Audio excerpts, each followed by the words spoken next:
Welcome to PENSARE Basketball. We have a very special guest here, CheapSeats73. Mark, how you doing, man? I'm doing good, dude. I appreciate the invite. No, it is my pleasure, and let this be evidence that collaborations can happen in a snap. Because as Brandon Ingram took the podium after Game One, to say what he had to say about, kind of ironically, can't win with me taking 9 shots. He just took 9 shots yesterday. Yeah.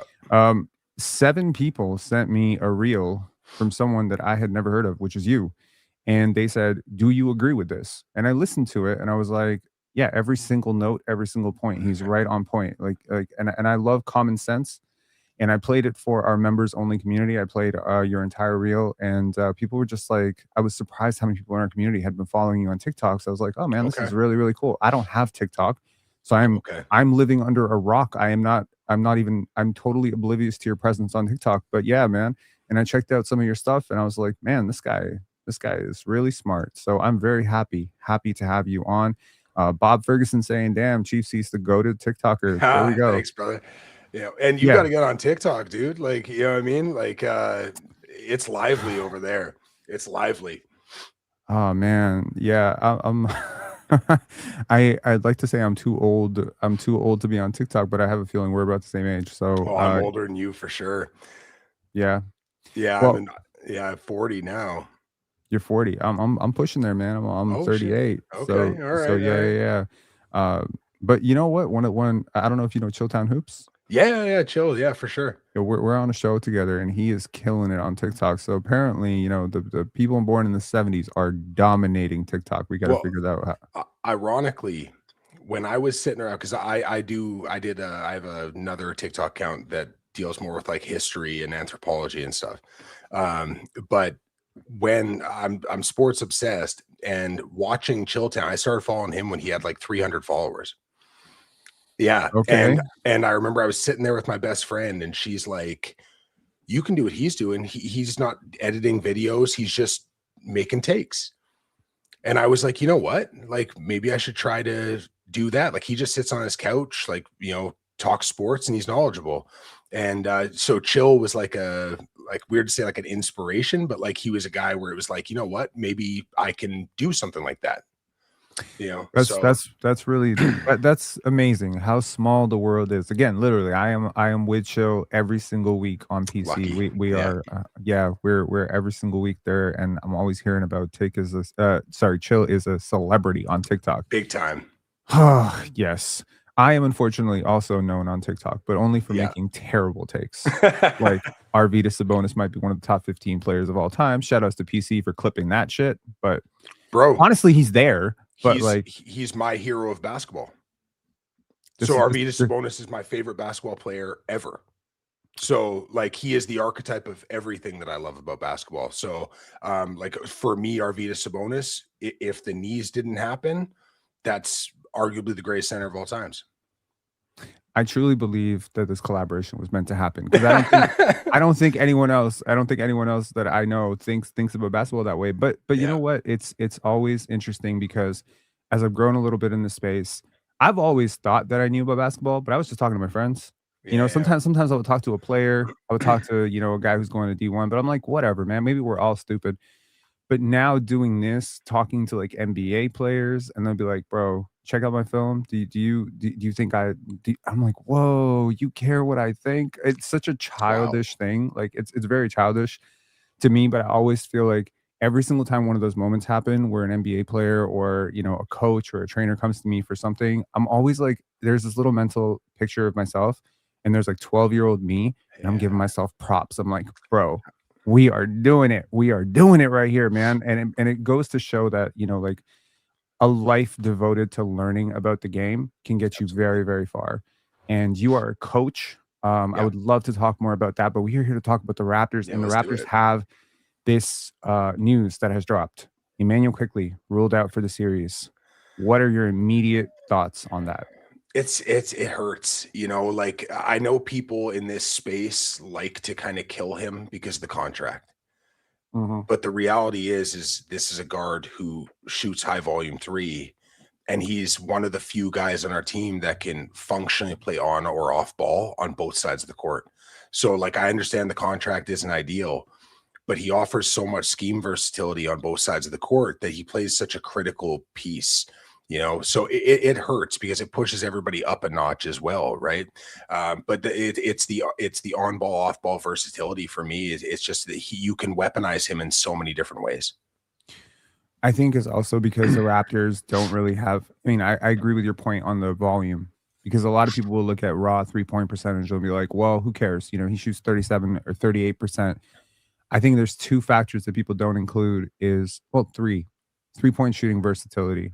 The number of different ways you can shoot off the dribble, going left, going right, in transition.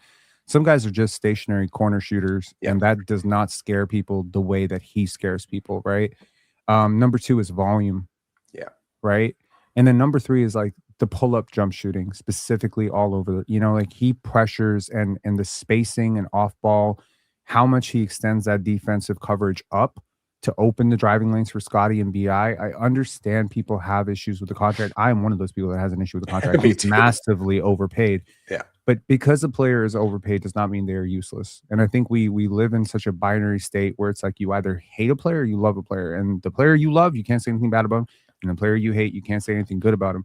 And if you do dare you try to use nuance in 2026, they will label you inconsistent. 100%.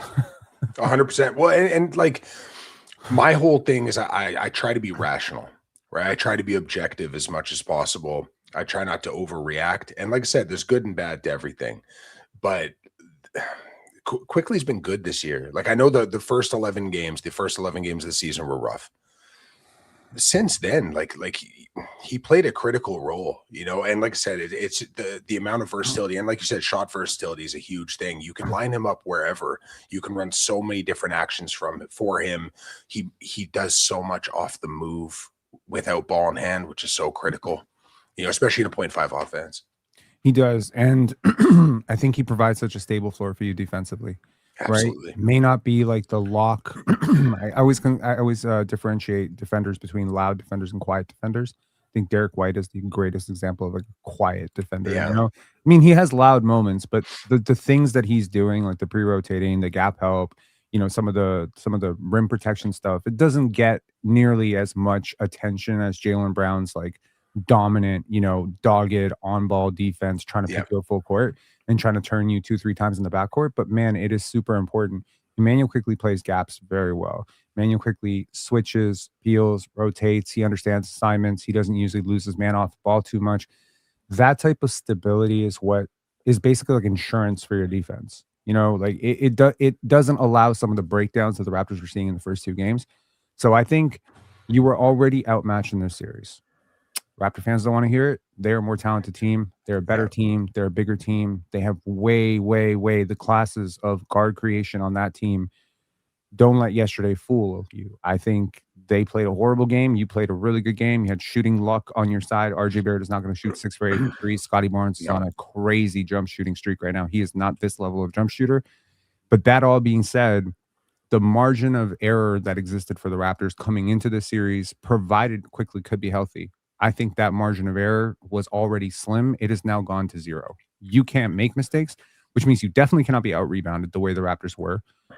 You cannot lose spot-up jump shots, spot-up jump shooters, and just prey on misses, because I think a lot of Cavaliers shots just missed yesterday. So going forward in this series, it's funny. Yesterday, right before the game, I messaged you and I said, what do you think about Jamison Battle? Jamison Battle, yeah. That is my hero, man. Jamison Battle. Get me a number 77 jersey, man. That guy is awesome. I didn't think Darko would do it. So when he went to him in the first, like I was surprised, because I've been yelling about this all season, that he provides something that's essential. And I'll say this too, not a good defender, but man, he works on the defensive end. Like he works at it. He digs in on guys. He'll play up at the level. He does all the little stuff that you want to see a subpar defender do. Like he just puts all the effort into it, and the positioning is not bad, And like I said, when he goes in, it's buckets, Absolutely. And I mean, now it's also like Jacoby is the youngest Raptors 3-point shooter to shoot over 40%. Yeah. Nobody told the Cavs. Yeah, no, that's fair. They Yeah, they do not care. no, And no so there honoring it. are I was breaking this down for our live listeners yesterday. We had about 700-800 people in here for the post game after game 3. And I said, to me, there are 3 shooters that they absolutely respect. Jamison Battle, Immanuel Quickley, and Brandon Ingram. Yep. Those are 3 guys that they will not leave, that if they cut along the baseline, the defender will hug him, hold him, trail him in that way. They don't just allow that pocket of space to exist. With Jacoby, I think he falls a notch below where, yeah, they're not just going to concede threes, but they're also not like going out of their way to protect against it. And so they will help off of a Brandon Ingram. And with RJ, Scotty, and Jamal Shed, it is a completely different level of disrespect where they are just conceding those threes and they are willing to blitz Ingram. You had a lot to say about Brandon Ingram. How do you think he has responded since game 1, in which, he was top locked by many, many people, including Sam Merrill? Yeah, I think that, like, I made a video yesterday, I think, talking about like the impact of the 3-2 zone, right? Like Cleveland Yeah. runs a ton of 3-2. Running a 3-2 and wanting mid isolation is kind of the worst possible idea, right? It's so hard to run a mid isolation against a 3-2 because you're just gonna, like you said, you're gonna get top locked every time, especially since like Ingram's not the fastest processor in the world, right? He likes to catch, he likes to survey, he wants to get to his left hand, to his pull up. Like he is very good at what he does, but his game is, it's very A to B in a lot of cases. Against that 3-2, it's a real problem. Like, you have to get things through motion. Like, I was yelling before the series, call him Boyles in short roll, collapse paint, have Barrett in the corner, look for him on kickouts the second side, attack closeouts, let him get downhill. Like this is the type of motion offense that you have to run. Barnes as a big point, essentially being able to look over top of the defense, see those passing lanes. Like the short roll was the thing that was always going to kind of, activate the offense for me. And we've seen what Murray Boyles has been doing. Ingram being a decoy, you have to respect it. Right. So even if they're running 3-2 and if he's, at that 45 extended or whatever, you have to have a defender in his vicinity just to respect the fact that if he catches in that spot and if you aren't honoring it, he's going to bucket you. Right.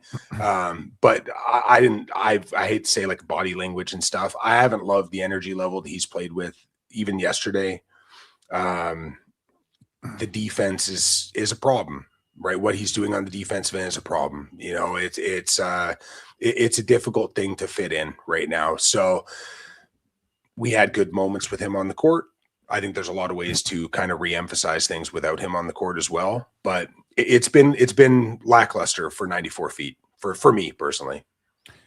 I definitely think he has been a disappointment coming into this series. I was expecting a little bit more. I was expecting a better response to the physicality that they've played with. Now, obviously, it's the playoffs. They're going to allow you to hold off the ball. Yeah. They're allowing, arm linking and all that stuff. When it's Dean Wade, you are actually occupying one of their best defenders. Yep. And so I'm not that mad at it.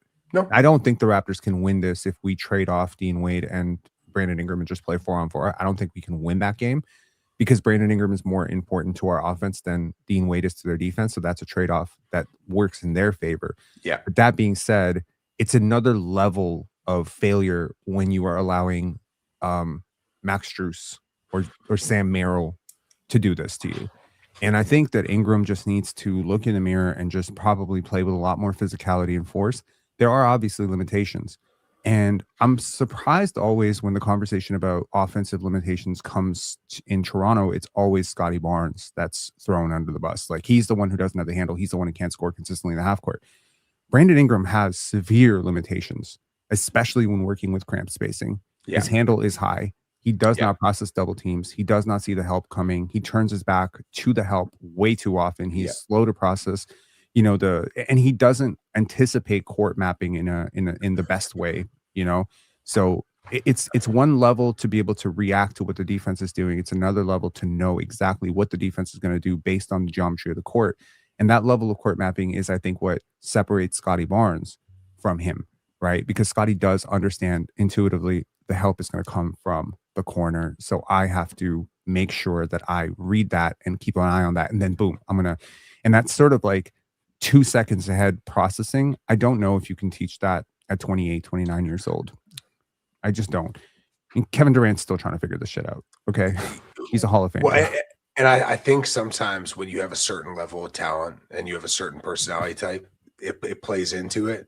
But it's funny that you say court mapping specifically, because like that's something that like I bring up a lot. And there's he has a really hard time in this offensive structure, right? So this is something that I've talked about a lot. Is it's not a shot at RJ Barrett, it's not a shot at Brandon Ingram. It's a shot at how those two function within a 0.5 offense, because neither one is like a particularly quick processor. Like RJ is a quick processor in terms of understanding when to create his paint touch, right? That's his key, kind of tunnel visions into that role. Once he gets that paint touch, he will see, like, let's say like entry level passing reads. Like he'll see the open corner and things like that. But it's really hard to function in a ball movement offense with multiple guys on the court who aren't quick studies, right? And don't map the court beautifully and do kind of get into tunnel vision situations.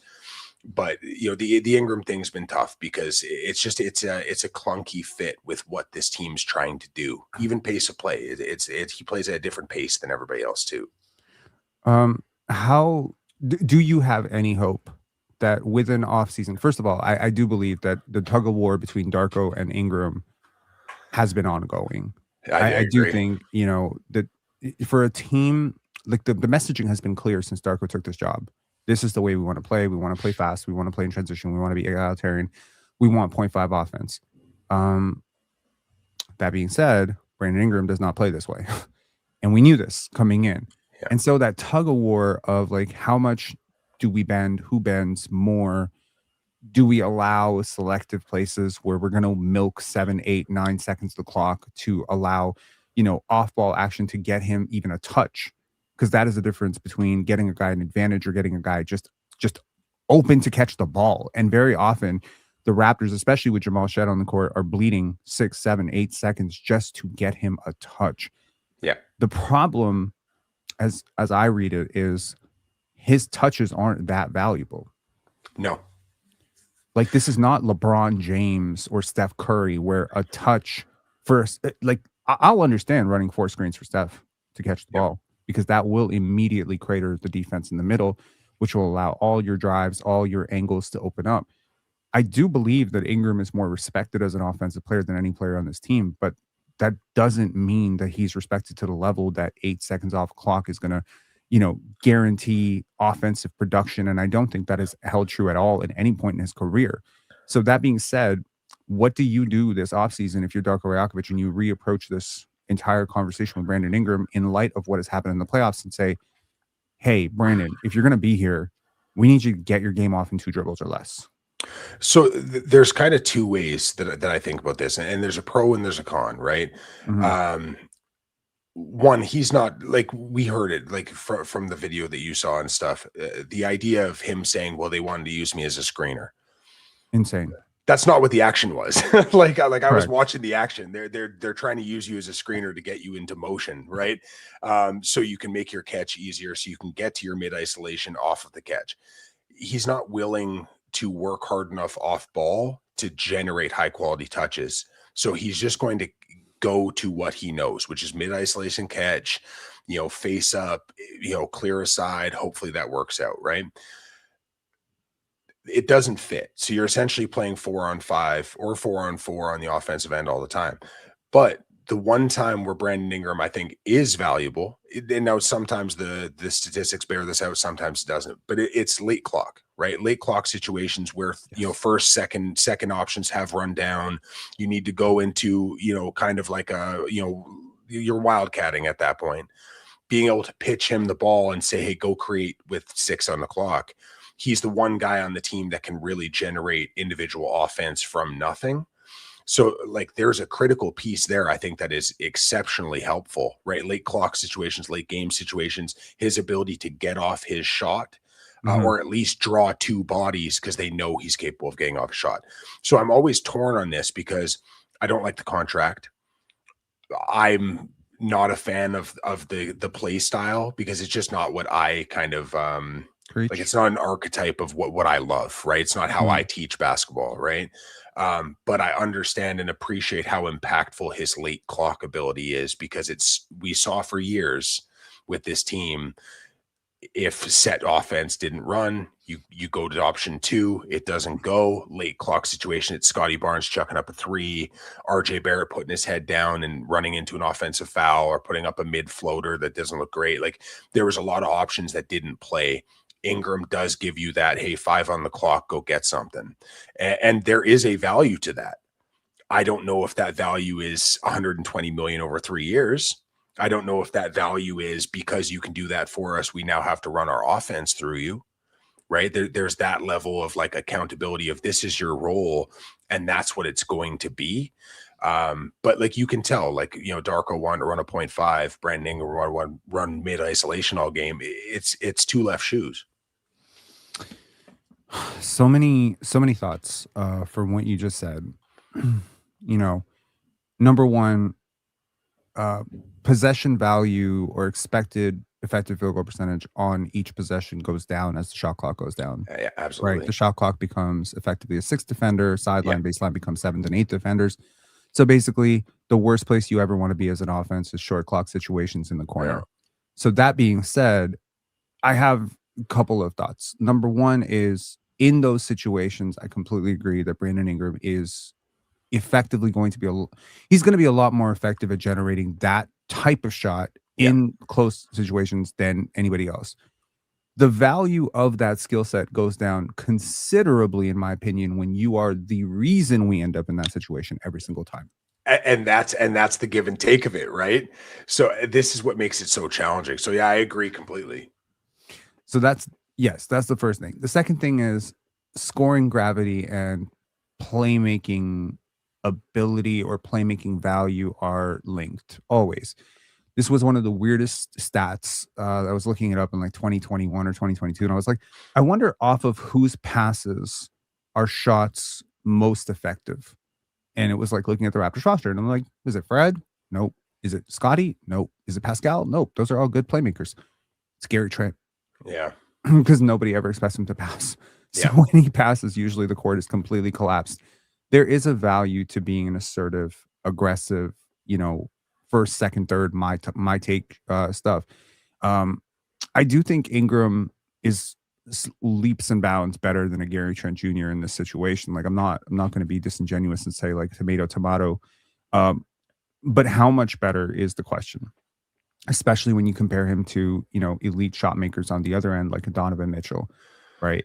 Like, the gap in this series could easily just be a trade of Brandon Ingram for James Harden, and that would swing this entire series in the other way.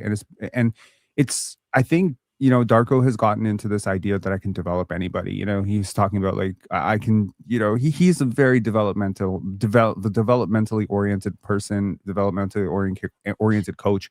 This happens, you know, once in a while, where you start to see that the reason a person is the way they are is because they didn't have the right messaging. You're not the first person to tell Brandon Ingram to play like this, dude.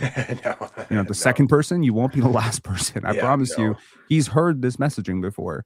When Brandon Ingram got to Toronto, I feel like a lot of people were very against the trade. They didn't understand it. I was not one of those people. I genuinely felt like this was a move in the right direction, that I think, because I genuinely thought Willie Green was such an abysmal coach, I was like, this can't get worse, right? It's going to get better. You know, Darko's going to convince him to be a high volume 3-point shooter, and it's going to be like coming off of curls, and it's going to be amazing. You know, he's going to be Kevin Durant here.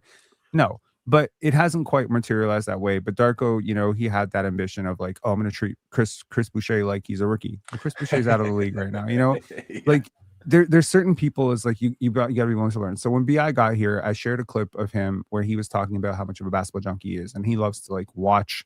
He's like, sometimes, you know, when I'll be just at home, I'll be putting on, you know, clips of Michael Jordan and stuff like that. And I was just like, oh, that's nice. Positive intent. Assume positive intent. It wasn't until this playoff series that I realized the clips he was watching, he wasn't watching film. He was watching highlights. He was watching highlights. Yeah, 100%. And what he doesn't realize, and I hope that someone can communicate this to him. I hope that he has that, you know, break in his mind. He's like, oh, wait, Kobe Bryant wasn't the highlights. Yeah. Kobe Bryant was not great because of that fadeaway shot. He was great because of the 17 things he did before the fadeaway shot. He wasn't great. He wasn't a champion because he scored 81 points or because, he looked good while scoring. He was a champion because he committed on the defensive end for the most part of his career. And it's like trying to teach somebody this talented, this late in their career when they've already had so much success. They were already a 5-star recruit, compared to Kobe, compared to KD. How do you break through and teach this guy that the way he's been playing basketball his whole life is a disservice to his own talent? Difficult. Especially when he just got paid at the top of the marketplace for his talent. Like that, let's just be real. Like there wasn't 40 million out there for him on the market. His agent said there wasn't 40 million out there. You know what I'm saying? So like he went into a non-leveraged situation and got everything he wanted. So you have to assume the messaging in his mind is these guys want me. They're willing to pay me way above my market space. They're going to build it around me. So now I think the idea of him being asked to, I think in his mind, he views as reduce his role. In my mind, it's just, run off of actions, work a little harder to get the ball. I don't know if that computes. And like, I don't know the man. I haven't heard bad things about him as a person, nothing like that. But when everything about the situation says these guys want you, they prioritize you, they're going to pay you at the top of the marketplace, it doesn't necessarily fit with we're going to reduce your role and try to change the way you play. So I think there probably is that little bit of a, kind of a mental divide of like these two things are, opposed. And like, again, I can't say that that's where his headspace is at, but like, I could see the logic in how that would be confusing. But again, I think when you have that kind of, he believes that he is one of the premier scorers in the league. Right or wrong. That's the belief he has in himself. It's hard to ask that guy to, you're now a pin down guy, right? We're going to run you off ball actions and you're going to work like an off ball guard. I can imagine that that's a kick to the confidence a little bit, right? It's the right thing, but it's probably hard to hear. I think there's a notion that you can kill him with kindness. There's a story about Darko Rakovic I always share. So Darko, for full context, is from my hometown of Čačak, Serbia. Okay. It's kind of cool. My sister knows his family, and by the way, I was hitting her up like, can you please send him a Jameson battle? Like, can you send him like 2 words, Jameson battle? She's like, I'm not gonna do that for you. Go take a nap, Rob. I'm not gonna freaking spam your head coach, Jameson battle highlights. Just to remind him that the man exists on his roster. Yeah.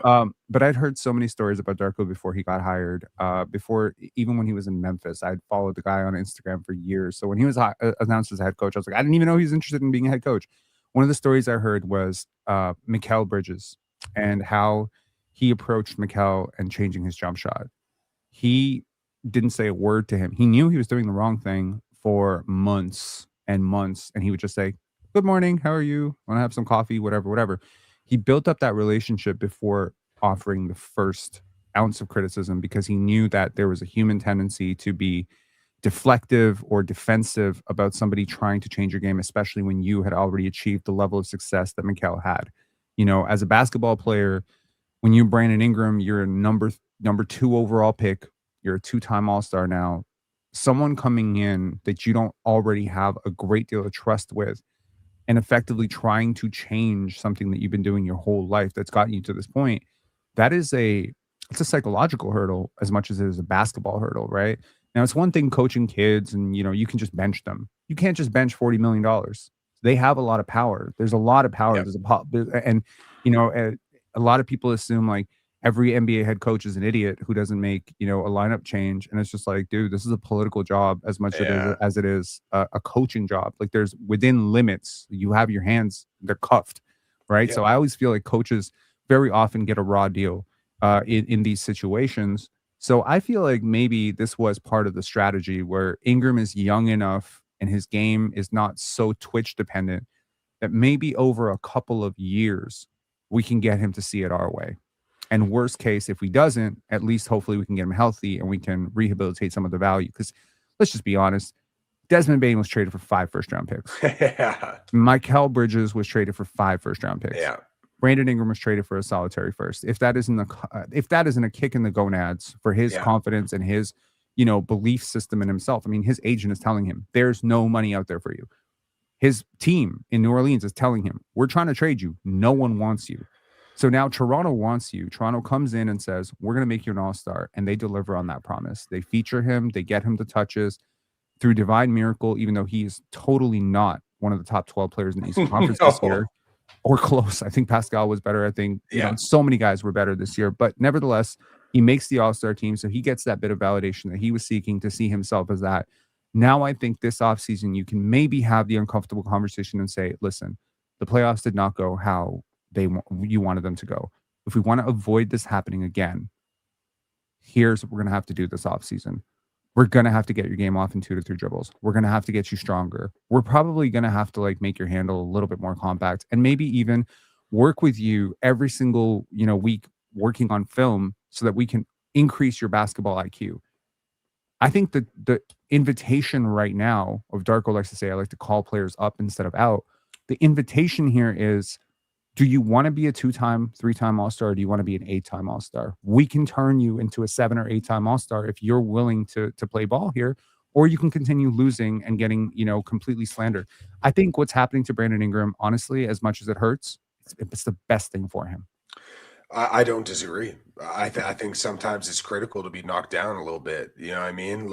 Especially since, like I said, he has that belief. We've heard him in interviews talk about that he believes he is one of the premier guys with ball in hand in the game. A 3-2 defense just took you out of the game, son. You know what I mean? That's, you know what I mean? At the end of the day, it's not an advanced scheme. They run the shit out of the 3-2. They do a great job with it. Yeah. But your game got taken away by Dean Wade and a 3-2 zone, right? And Dean Wade's a good defender. That's not me, taking crapping on Dean Wade, but it wasn't, it's not the entire team was schemed out to stop you, and you were facing box and ones and janky defenses all over the place, and it was an all defense guy that was locking you up, and it's a 3-2 zone.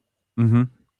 And your necessity of catching the ball in one comfortable spot to get your offense off ended up being your kryptonite.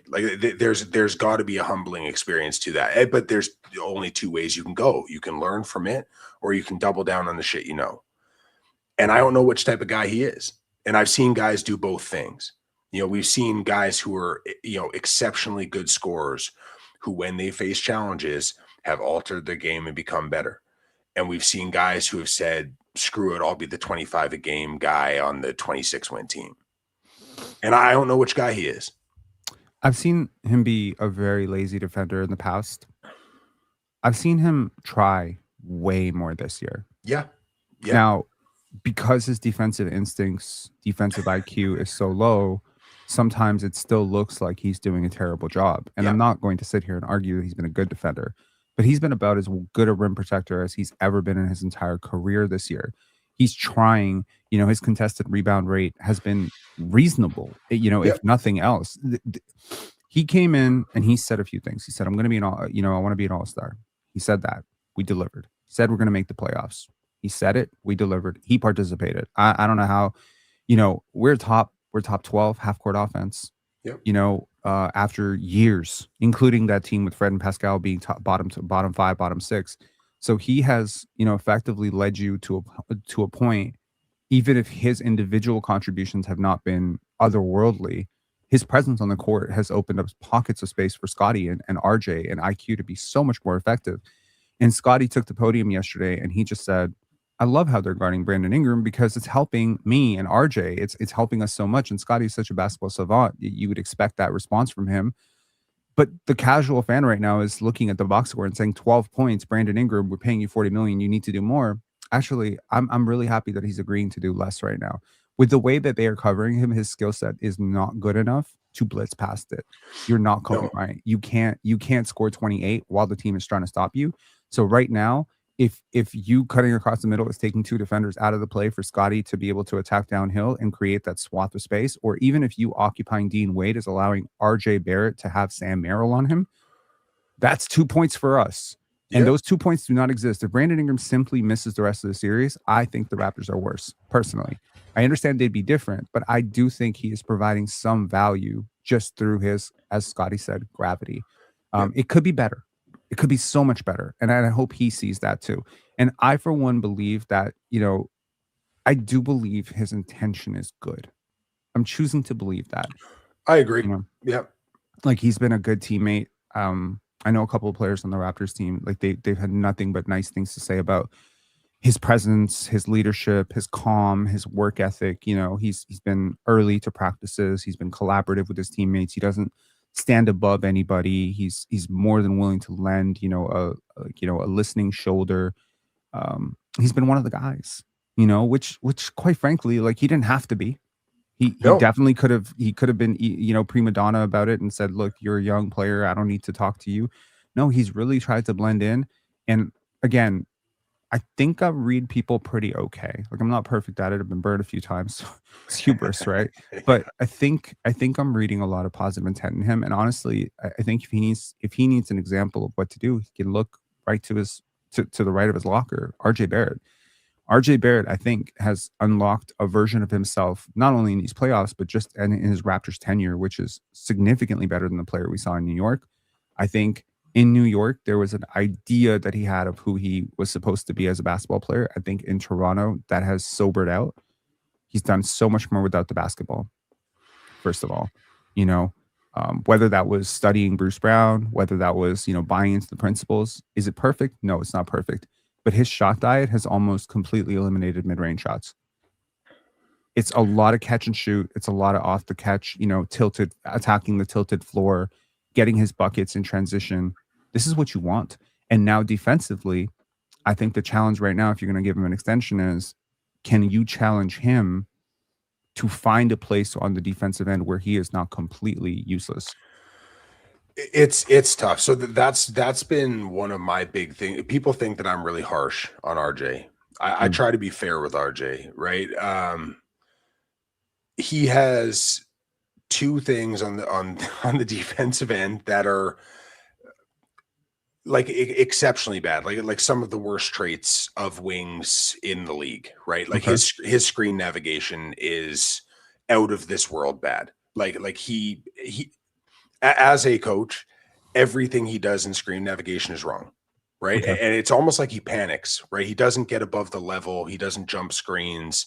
He goes over when he should go under. He goes under when he should go over. Like it just seems like the moment catches him, and it's just the brain shuts off a little bit. And he's not the most fleet foot guy laterally, right, on the defensive end. And then it's the off ball. It's understanding rotations. He misses. At one point there, I was doing a counter every game to see how many, and like he's missing 7 or 8 like basic rotations a game, and he's being back cut 2 or 3 times a game that lead to buckets. So it's the off ball awareness. The one thing he does quite well as a defender, and actually we saw it yesterday, was he matched up on Jarrett Allen quite a bit. Yep. He was on Jarrett Allen at least 7 or 8 possessions. He's a strong dude. He's got a strong base, and he's really, really good when he's able to stay in front of keeping guys off their line, because he's strong through his chest. He makes guys play through his chest. And when he's put into situations where he has to play up in the lineup, he actually does a pretty good job playing up. He's miscast as a perimeter defender, but he's not a good enough rotational player to play on the back end. So he's just caught in this tweener land of, he can't do either job functionally. And you can still succeed with one of those guys on the court. It's real hard with 2. And the problem is that him and Brandon Ingram on the defensive side, when they're both on the court, you can only hide one. And that's where it becomes more of a necessity to have CMB and Barnes on the court to kind of placate their skills a little bit and neutralize. Because like when those 4 guys are on the court, things actually go pretty well. But if you look at like on-offs where Ingram and Barrett are on together and CMB Barnes, if one of CMB or Barnes are off the court, all of a sudden the numbers, like defensive rating goes north of 120. when both of them are on, the defense range around 113. So it's not too bad. You know, it's really, really hard for those two guys to navigate space on the defensive end and not be completely covered up for by two very, very mobile defenders. And that's the other necessity of having Murray Boyles in the lineup over Pirtle in a mobility series, right? If the game one, Pirtle and Barrett were put into pick and roll every time they were on the court. At one point, I think it was 12 straight possessions they were put in pick and roll. At one point, you had Donovan Mitchell, James Harden, and Dennis Schroeder on the court. They moved Barrett onto Schroeder. And Mitchell just went, Schroeder, here's the ball. And they ran Schroeder, Allen pick and rolls 3 times in a row. Darko called timeout and changed the lineup. They're really, really good at picking on certain matchups. That's what Cleveland is focused on in this series, and we've been able to neutralize that slightly when Murray Boyles and Barnes are on the court. But it's a difficult thing for Barrett because the defensive end is such a problem right now. On the offensive side, like he's done, like you were saying, a really, really good job of understanding role. Like you look at the 33 he scored yesterday, how much of that was on isolation? How much of that was him catching at the top of the key, trying to get P&R or trying to get isolation, get downhill? Almost none. Most of it was corner kick, open 3. He hits 3 in the first quarter. They start honoring it and respecting it. Then it's pump fake, attack left hand, get downhill, get to the bucket. Then it's corner kick, recycle, fade up to the 45, come off a bend, open 3 at the top. And then next time he's taking that same pass, breaking it down, getting into the lane. It was a super efficient, smart, simple game. It wasn't him trying to self-create a whole lot. It was him understanding Murray Boyles is going to short roll. Barnes is going to be there. Battle's activated in the corner. Ingram's taking up this space. And here's the pocket that I can attack and kind of unleash what I'm great at, which is get downhill, get to the left hand. And if the shot's going down, hey, bury it. But it was such a simple game for him. When RJ plays a simple game, he is incredibly valuable.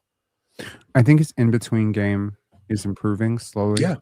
Like just slightly shy. I think Quickley had to learn this too. You don't always have to go all the way to the basket. No. Where Scotty did most of his damage yesterday was 4 to 10 feet. Yep. That's a beautiful place to be when you're big and you have size and teams are trying to stop you from getting all the way to the rim. So you just stop short. Yeah, the turnaround yesterday from Scotty, man. 5 or 6 turnaround fades on in the paint. Love to see it. Next time you do a film breakdown, take a look at how close the hand is to that release. Yeah, it's there. Not even close. Yeah. Like the amount of separation. Like I always say, like, I talk to Scotty's trainer very often, and I just say, like, when we get the footwork down, when you get, the stuff feeling more natural and comfortable for him to handle and all this stuff, they're not going to know what to do with him. Because he's so strong, you're immediately at a perceptive disadvantage as a defender because you're always kind of backsliding away because he's pushing you. And once he figures out the thing that Kawhi figured out, which is once I push and I go the other way, there's about 8 feet of separation. One of my earliest memories, basketball memories, was attending a basketball camp, and Vince Carter was there. It was like 2000, 2001. And Vince was showing this move that he would do where he would basically bump a defender around the free throw line extended, and then he would be able to take a step back into a fadeaway. And he was just like explaining the geometry of recovering to that shot. And he said, if I hit this move leads to this move, there's about 14 to 18 feet of space that a defender has to cover within about a second and a half. Yeah. They're never going to cover that distance. And that's where I say, like, these large stride athletes like a Scotty Barnes, they take one step, they're on Pluto, they take another step, they're back on Mars. Yeah. Like, it is really difficult if he ever figures out where his feet are supposed to be, how clean the separation is going to be on those shots. And unlike Ingram, you can't top block him. You go right through it, and you can't blitz him, you can't double him. The offensive ceiling is truly scary for Scotty. I do want to stay on RJ for a second. I think there are limitations. You mentioned a couple, right? Specifically, the screen navigation was one of those things. I think while I agree with you that, chesting up to a defender and being able to at least hold your position well, I think some of the plays where he was able to hold his position, the real utility was to allow the help to recover. 100%. So in and of itself, if he is the solo post defender on Jarrett Allen, that's going to be 2 points for Jarrett Allen. Yeah. So the help has to help still. I think what makes this untenable for me, this RJ situation, defensively at least, and where I lose a lot of faith, is there is no one place on the court I can put him where I'm not going to bleed value. I can't put him on the movement shooter because I know he's going to lose him. Yeah. I can't really put him in the gaps because I don't think he's long enough, athletic enough, or has good enough instincts to really, play those, and, I can't put him point of attack because he doesn't move his feet well enough left, right, and he doesn't anticipate screens well enough. And I certainly cannot put him in the dunker like I could with a Jalen Suggs or a Derek White because his rim protection skills are so bad. There's a very, very limited type of player that he could even guard reasonably well. And even that, it's not good. Ingram, I feel a little bit better. I can actually throw him at the dunker and he could just provide some value. I can probably sit him, at the nail and he can provide a little bit of value with his length. There's a physical profile. Yeah, he's long at least. Yeah, exactly. At least he's long, he's a little bit more athletic, fluid, like I think with RJ, it's just, especially if Grady is part of your future, I feel like you really are in a very big bind here. And that's where I say, as well as he's playing in the playoffs right now, I would not be really quick to sign that extension unless I am considering restructuring my entire roster to his limitations. And I am not of the belief that RJ Barrett is the type of player that you restructure a roster around, personally. So at this point, I cash out high. And literally that's what I was talking about the other day, was the best thing for me with my approach around this and where the cost values are on this roster. If RJ goes out and, if this series gets to 6, I predicted it was going to be Cleveland in 6. I thought about 5, but I was like, I'll be nice to the Raptors fans, but I thought 6 games. If he goes out the last 3 games and averages 30 and looks great, I'm sitting there clapping because I'm going, man, maybe somebody will give up draft capital and take that without having to eat a bad contract back. I'm looking at trade value because there isn't a necessary fit. And I love what he's been able to do these 3 games, but me as a defense guy, as a like, I like processors, that's just, anybody that saw my draft stuff, like, I think I'd call Murray Boyles higher rated than any person in the space. Like you had him 6th. Right? I had him 4th. Oh my goodness. I had him 4th in the class, man.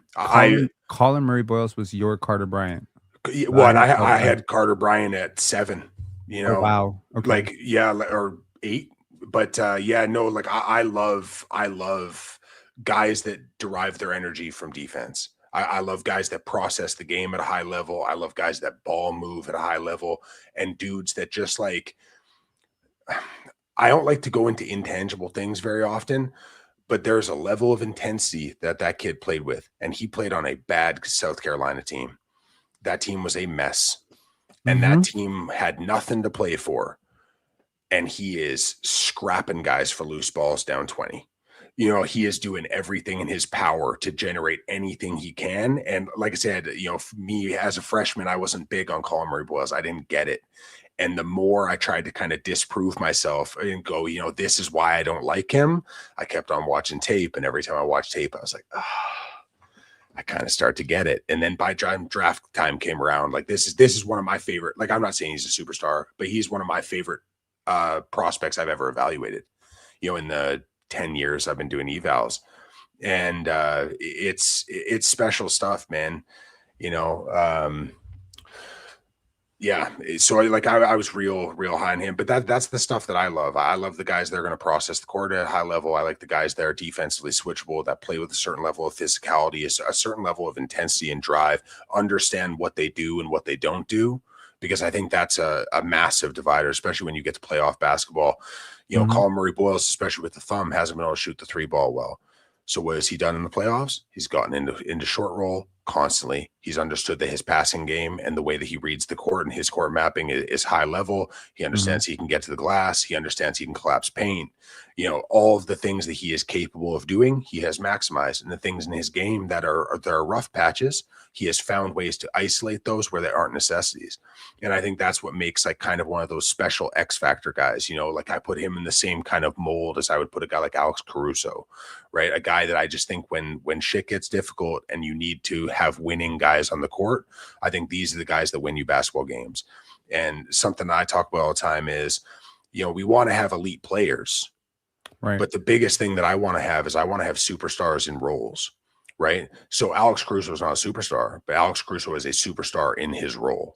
Amongst his class of player, he does his role at such an elite level, right? I want those guys that in every role that you have a guy who is elite at that role. And the problem with isolation scorers is unless you have one of those truly elite isolation scorers, it doesn't usually lead to winning. Those aren't usually the guys that end up deriving high quality winning environments unless you have a Shea or a Luka or somebody like that, you know. And so it's great to have these pieces, but what you should be striving for is having somebody who is elite in the role that they perform. And if you have enough guys that are elite in the role that they perform and they understand that role, I think it's more likely that you're going to find a winning environment. And that's something that's been such a key cog of why Oklahoma City's been doing the things that they are. And, you know, obviously San Antonio, why they're doing the things they have. They have guys that are elite in the roles that they play. I can teach you to shoot. I can teach you to dribble. I can teach you a lot of things. One of the hardest things I can't really figure out how to teach you is how to win your spot. Yeah. On the court and how to create separation when you win it, right?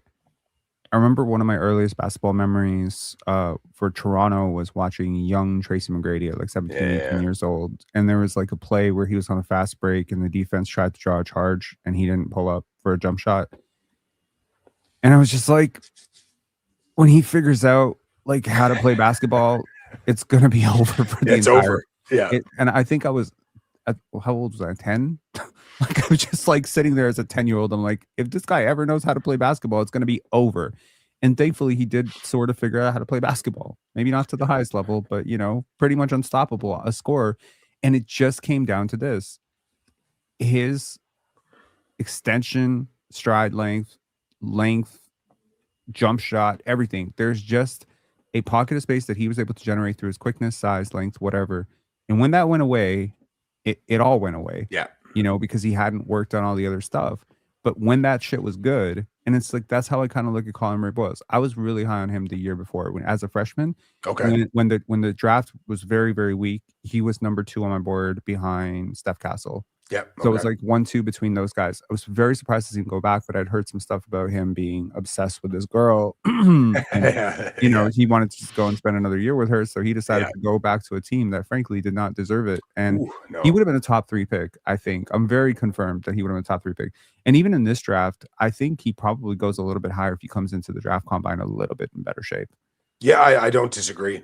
You know, and I was thankful that he went to where he did. And that's why I was so surprised that Raptors fans reacted like they did, because it was, I feel like I spent the first month after the draft, like I don't know, I probably made 40 Colin Murray Boyles videos. You know, people kept on joking around, calling me the head of Colin Murray Boyles propaganda, you know, because like a really good player. I felt like every time somebody would say something, it's like, oh, like even like him and Scotty can't play together because they're so similar. And I'm like, no, like they're completely totally opposite. They play in the same space, but like if you look at pick and roll, right? Scotty wants to be a PNR ball handler. Colin Murray Boyles wants to be a pick and roll screener that gets into short roll. Those two guys play perfectly in pick and roll together, right? On defense, and the way that they've kind of developed this very unspoken defensive connection, the way that they play off of each other in scramble, like the way that they can show and recover and switch, and it's a lot of it's nonverbal is genuinely incredible. Like I was listening to I don't know if you ever listen to Game Theory, like Sam Vecini. I do. But I was listening to Vecini talk about it, and that was one of the things he was talking about was like, because, you know, he doesn't watch every Raptors game, you know, he watches as much as he can, but he was like, man, watching them play defense off each other, having only played a few hundred minutes together on an NBA court, like how is this going to look in 5 years? And it's like, that's exactly what makes me excited, right? Is the idea of what that can be. Not many teams have the opportunity to have that defensive versatility in terms of switchability, in terms of backline control. Like they can do a little bit of everything. Like it's tantalizing as a defense guy, especially a defense and processing guy. I think as high as I am on their defensive ceiling, both of them, because I ranked out my best Raptor rookie defenders of all time the other day. Yeah. And you want to guess who was number one? I'll give you some names: Marcus Camby, Pascal Siakam, Jamario Moon, Jorge Garbajosa, Jakob Poeltl. There's a few that are so different, right? Because like so Camby came up immediately because obviously like a rim protection freak, like the stuff that he was able to do as a rim protector. What made Jorge Garbajosa so special was the level of communication that he used on the defense side of the court. Like there was switchability there despite not being like a high level athlete. Like I always say like Garbajosa was kind of like Joe Ingles was 5 years ago, where it's like, he's not an athletic guy, but he was so smart defensively that he was able to do so many things. And he was really between him and guys like Anthony Parker, like the Raptors have had dudes that are just like brilliant defensive communicators. But Jorge Garbajosa is one of the loudest dudes I've ever heard on the defensive side of the court. Like he was a general back there. So for me, it is hard right now because I love the ability to switch and I love the ability to have scheme versatility. Murray Boyles is as good of a rookie defender I've seen as a non-true big, because obviously there have been true bigs that have come into the league and been pretty dominant defensively. But you did put him number one? Because I was going to say like it would be really, really hard. It would be really, really, really hard for me not to have him number one.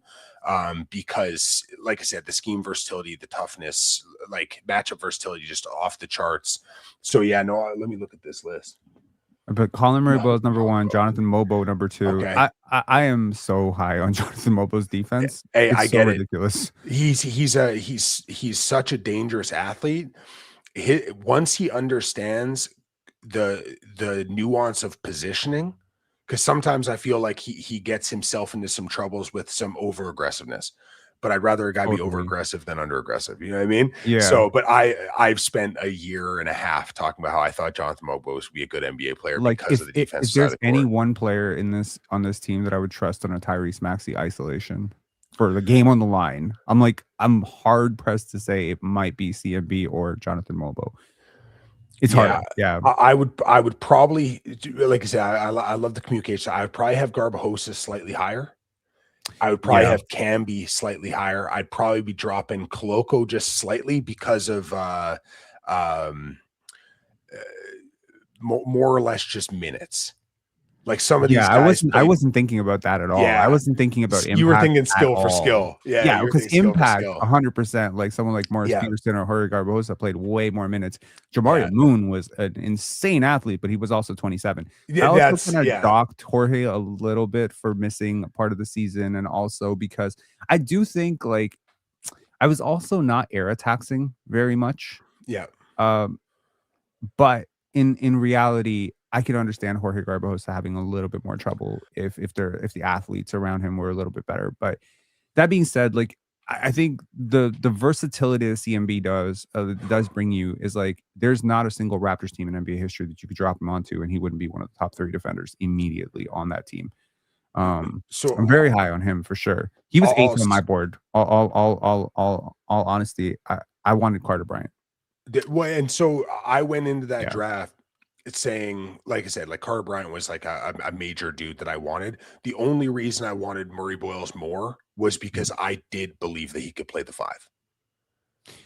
So I looked at that and went, I don't think Poeltl is the answer. I have concerns about Poeltl. I like Poeltl as a rotational center, right? Mm-hmm. Obviously, he is paid how he is paid. You think of CMB as a 5 going forward? So I think that CMB is a guy that it doesn't matter where you put him. I think there is, like I said, the 2 guys that there was 3 guys that he really reminded me of in terms of play style. And you obviously have to take these out of eras, right? Is Julius Randle one of them? He is not, because the defensive side of the court. So on the offensive side of the court, like I can totally understand the Randall comps. For me, like the number one player that I always compared Colin Murray-Boyles to was Paul Millsap. Because Paul Millsap was a high-level defender, 6'7", 7'1" wingspan. He played the 5 sometimes. He played the 3 sometimes. And he was just so scheme versatile. If you need him to space the floor out a little bit, obviously he was never like a true three-point shooter. But in that era, being able to space the floor out, at least get to the mid-range. Right. If he got downhill, he was such a bowling ball. He bullied dudes. Defensive versatility, he was tough. So like I love the Paul Millsap comp. Obviously, like I don't like to compare players to generational guys at a skill. For me, Draymond Green is generational because of the thing in here, right?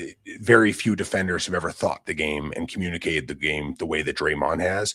But there are obviously physical comparisons to be made between Colin Murray-Boyles and Draymond Green, and even the way that they kind of activate on the defensive side. Obviously, the physical condition is just that they're small and they can play big man positions. I think CMB has way better touch. I agree. So especially at the same age, Draymond was obviously still in college, but I understand why people use that comp, because the defense side of the floor and all the things that Draymond could do. The other one that I've always liked is Ron Artest. Because Ron Artest pre-jump shot, Ron Artest, right? And Ron Artest, favorite players of all time. Me too. And Ron Artest, if he played in this era, wouldn't be playing the 3. Right, like he might be playing some 3, but there are small ball lineups where Ron Artest, because he was so physical, probably wouldn't play in some 5. He could have had that matchup versatility in this era because of how physical he was. Yeah. But like I said, those are the guys that I always kind of got shades of with him, especially on the defensive side of the court more than anything else. I really like the Ron Artest comp. It's a weird one, but like I've just always felt it fit. I don't know. No, it makes a ton of sense. And again, like, because CMB, like, you have to watch him. Like, you obviously have, but I think a lot of people who haven't need to go back and watch some of that South Carolina stuff, and even watch some of his high school stuff. There's a lot more driving offense and stuff to his game. Like, he was arguably the best player in the SEC last year. Dude, and he was such a bucket. Like, he was such a bucket in his way. Natural scoring instincts, and scoring aggression. I do believe, first of all, like earlier in the season, I was a little bit worried about some of his paint finishing. One, he wasn't looking to finish. Number two, some of the stuff that he was putting at the rim was just dropping short. Don't know if that's because of injury or because of touch issues, but I'm like, man, if this guy cannot consistently score in the paint, you really are screwed. Yeah, because he needs to be able to leverage that to utilize his real gift, which is passing out of the short roll. Yeah. Right. So that connectivity with the bull in the china shop, aggression, finishing at the rim, finishing over the rim. I see shades. I'm going to separate it offensively and defensively. Defensively, 100%. Ron Artest, Draymond Green, wonderful. Offensively, see shades of, Julius Randle, Carmelo Anthony, Jimmy Butler. Again, very high bars. These are some of these guys have averaged 25 points per game. So but once again, I go back to the same equation that I had with Scotty Barnes when I listened to the esteemed Sam Vecini say he was a 0-level scorer. Shout outs to Sam. I will never let him forget that. So here's the thing. Like, he wins a spot and he gets space at a spot. That's all I care about. He's big enough. If RJ Barrett had his length, RJ's an all-star. It's a gap of inches, right? It's like 4 inches in wingspan, 1 or 2 inches in height. There's obviously also a field processing element to it. There was something I was listening to the other day. It's like, I don't know if it was Sam Vecini or I think it might have been Sam Vecini saying it. He said, if you can think the game, if you think, shoot, and Colin Murray-Boyles can do everything but shoot. Right, dude. So if he could ever shoot, got just cool little nuggets all the time. Like, he'll say some shit that, like, some I agree with, some I don't agree with. I think he's good at what he does. But when the 5 things, it was shoot, dribble, pass, defend, and think. Yep. And I was like, that's perfect, man. Like that's the 5-tool player of an NBA player. Like that's all I could think of, because I'm a baseball coach as well. And that's all I could think of was Is like, it 5-tool player in baseball? yeah, 5-tool player is like that what you say. And I was like, oh shit, that's the NBA 5-tool player right there, if you can do those things. So I'm definitely gonna steal that. You know, because I just thought it was like the perfect way of summarizing, because I just don't think that people put enough emphasis on the thinking side. And I just think that processing is the most critical skill, unless you have a generational skill. You know, the guys that have a generational skill, it's a different thing, because you can kind of, you know, lean on that a little bit. For everybody else, if you don't process, you know, like shit, you're old enough to remember. Do you remember watching Josh Smith play? Oh yeah. Josh Smith is one of the most entertaining dudes ever to touch basketball. And every time I watched him, I was like, one day he's gonna get it. He's gonna start seeing the court better. He's gonna understand when to drive and when to, and it just, he was damn good. And and at no point did he ever get that element of the game. And it's unfortunate, right? No, not as much as he should have, at least, you know. But this is why I do value players like Jorge Garbajosa, Anthony Parker, just for their ability to just understand the game, right? Danny Green is one of my favorite all-time Yeah. Raptors, right? I had a controversial take once where I said I'll do the DeMar DeRozan Kawhi Leonard trade again without Kawhi Leonard attached, just to get Danny Green, right? Because People would love that. Danny is so it's just the player you keep ignoring. He doesn't do anything super loud, but he wins the angles, he wins the positions, he's always spacing the court, he hits important timely shots. Does he average 22? No. Does he need to? No, because he opens the avenue for everybody else to do what they do. And you know, I preach this a lot on the channel. It's basketball is 5 players working so that 1 player can score. Yeah. Right? It's the same thing on the defensive, but it's 5 players work together to get 1 stop. And if I'm not a coach, I don't pretend to be one on the internet, you know, but if I ever were a coach, this would be my opening message to my team. It's like, we work as a unit to score. Who gets the credit is irrelevant. We will have a 25-point per game score at the end, because we'll figure out who can put the ball in the basket the best and probably do the most to get that guy open. But everyone is participating in those 2 points every single time, right? Yeah. If I'm stretching the corner, like once again, like if I set a good screen, I'm assisting you in your score. It doesn't matter if it doesn't show up in the box score. And I think too often, you know, we're in such a lazy time. You know, there's so much happening. We have kind of social media kind of treating our brain as like everything has to be given to us in 1 minute, and it has to be very strong. Either this guy had the worst game ever or the best game ever, and I have to decide within 1 minute. This is the plague of this generation, unfortunately. I feel like talking like No Country for Old Men, basketball edition. Great reference. Good. Oh man, Yeah, good call. I don't understand these kids anymore, man.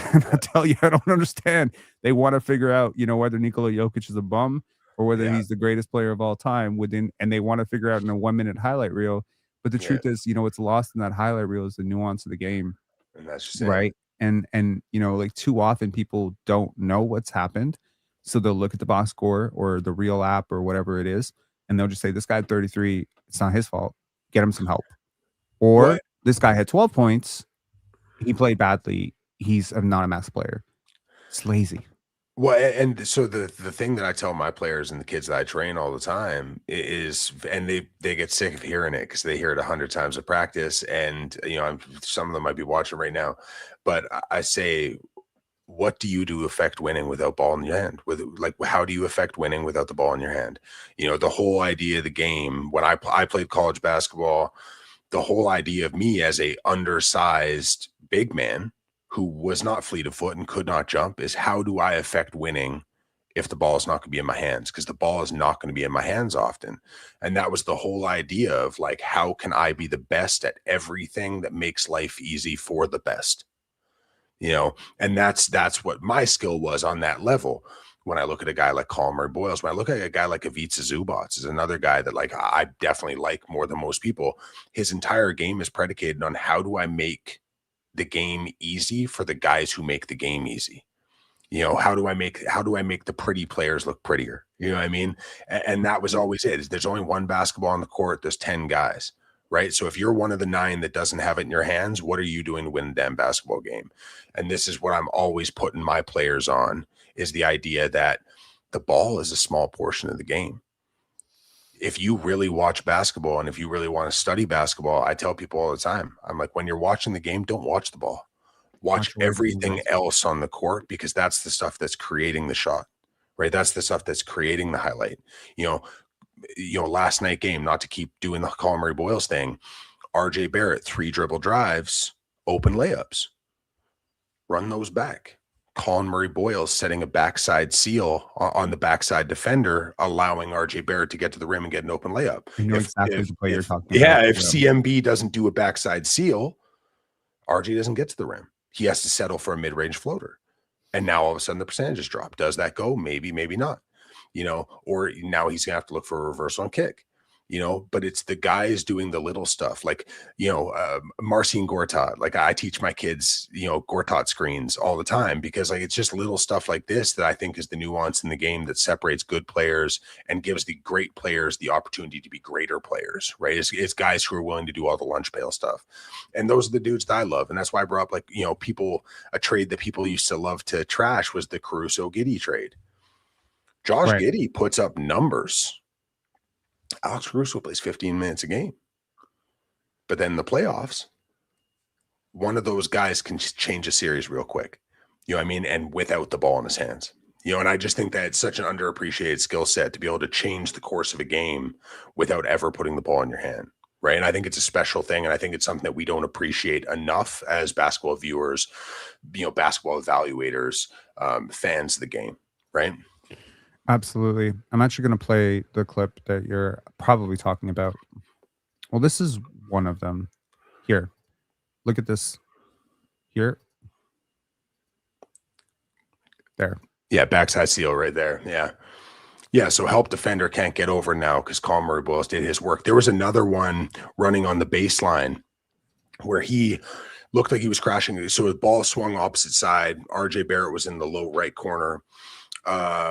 Pump fake, closeout happened. He attacked top side. Colin Murray Boyles on the initial pump fake, it looked like he was crashing because he thought maybe offensive rebound opportunity. When he saw the shot wasn't going up, man, stepped through, X'd out his man, like literally like box out, but as an offensive player, got that baseline seal. Allen couldn't come over. RJ Barrett coast in, open layup off that rotation. It's little stuff, man. The little small things. Even like we look at rebounding numbers. Mm-hmm. I would say like CMB is an X out man, right? Some games he has big, huge rebounding numbers. Some games he doesn't. But watch what he does on defensive box outs. He's not worried about being the guy that gets the board.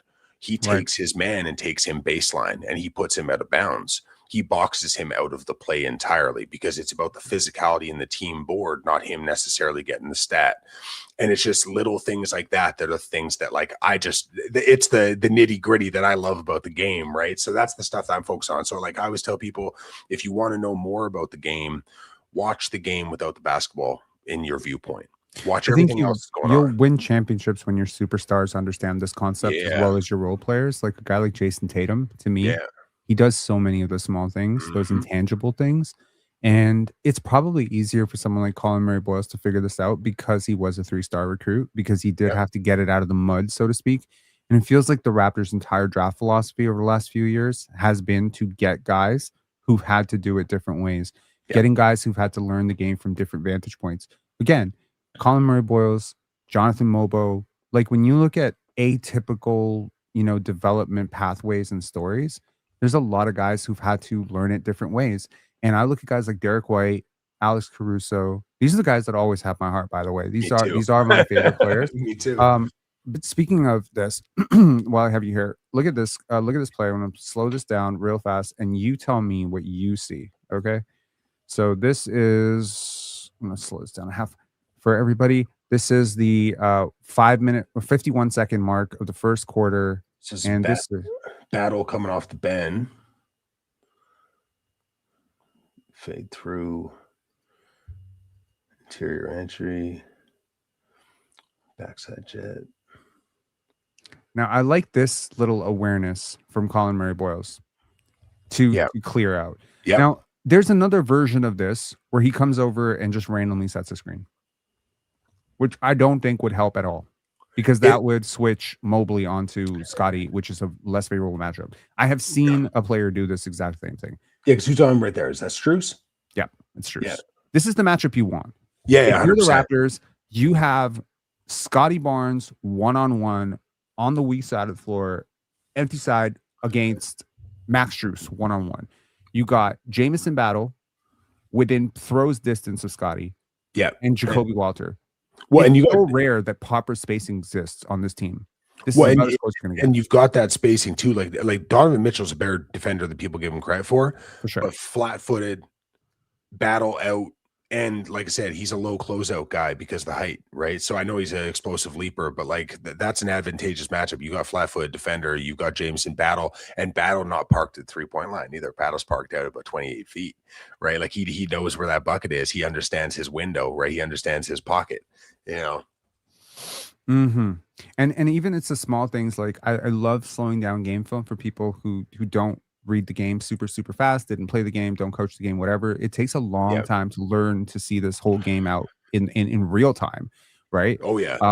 Darko can see this in real time. He's been coaching for 30 years. Most people can't. So these little details get missed. Colin Murray Boyles moving in for offensive rebounding position gets missed. 100%.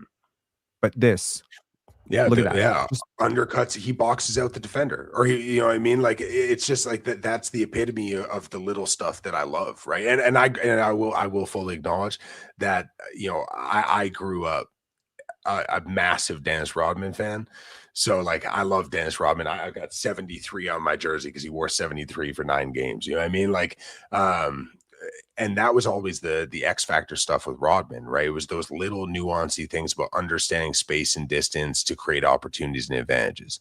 And guys like CMB, this is what their entire game is predicated on: is if you give me an inch, I'm going to take a mile, and I'm going to keep pushing you out and making you work. It's like a body puncher in boxing. You know, he just wears you down over the course of the game. And you saw it in the fourth quarter the other night, man. The energy level and the level of physicality that he played with changed the course of that game. Like, I know RJ is going to get the love because all the buckets. What Colin Murray Boyles did in the second half of that game was the reason why the Raptors turned that up. He became just an absolute detonator on the court. Like he just blew shit up everywhere. You know, and it, like I said, I know it's not the sexiest skill. I know it's not the most like clippable skill in the world, but it wins. He's 20 years old doing this. And again, as pleased as I am with the player that he is, I think S had a tweet, or somebody had a tweet today where it said if he never gets better, he's at least a starter in the NBA. I think it was S that wrote that. Yeah, like and I agree with that, but he is going to get better. The track record of, like, you know, that old quote, when people show you who they are, believe them. Yeah. This guy's gotten so much better over the last 3 years that to even think that someone is stoic and is driven and as committed to winning and as, you know, grind it, get it out of the mud, you know, wants to win, defensively minded, and a player like this just gets better. Like, I'm sorry, like there's no world in which Colin Murray Boyles does not become a drastically better player by year 4. At which point, I do think some of the offensive stuff is going to surprise people. I really believe that. Like, I really think I don't know if the jump shot mechanics are ever going to lend themselves to anything but like that sort of set push shot that he does. I don't know if it's ever going to translate into Carmelo Anthony okay, it's probably not going to translate to Carmelo Anthony. I watch Carmelo Anthony. Okay, there's no way in hell he's going to become Carmelo Anthony offensively. But there's going to be a world in which this guy is going to jump hook you and, you know, set shot you. And, you know, again, he will have a better career, in my opinion, than OG Anunoby. Yeah, no, so I've said it before. I'll keep saying it. I don't think this is an all defense guy. I think this is a perennial all defense guy, right? Like he's an all NBA guy. I think, but I'm saying, like, if nothing else gets better, okay. I think if this is who he is on the offensive side of the court, I think this is still. I did my rankings for defensive player of the year and all that kind of stuff. Other than Victor Wembanyama, I do not remember the last time I had a rookie defender ranked in the top 25 in defense in the NBA.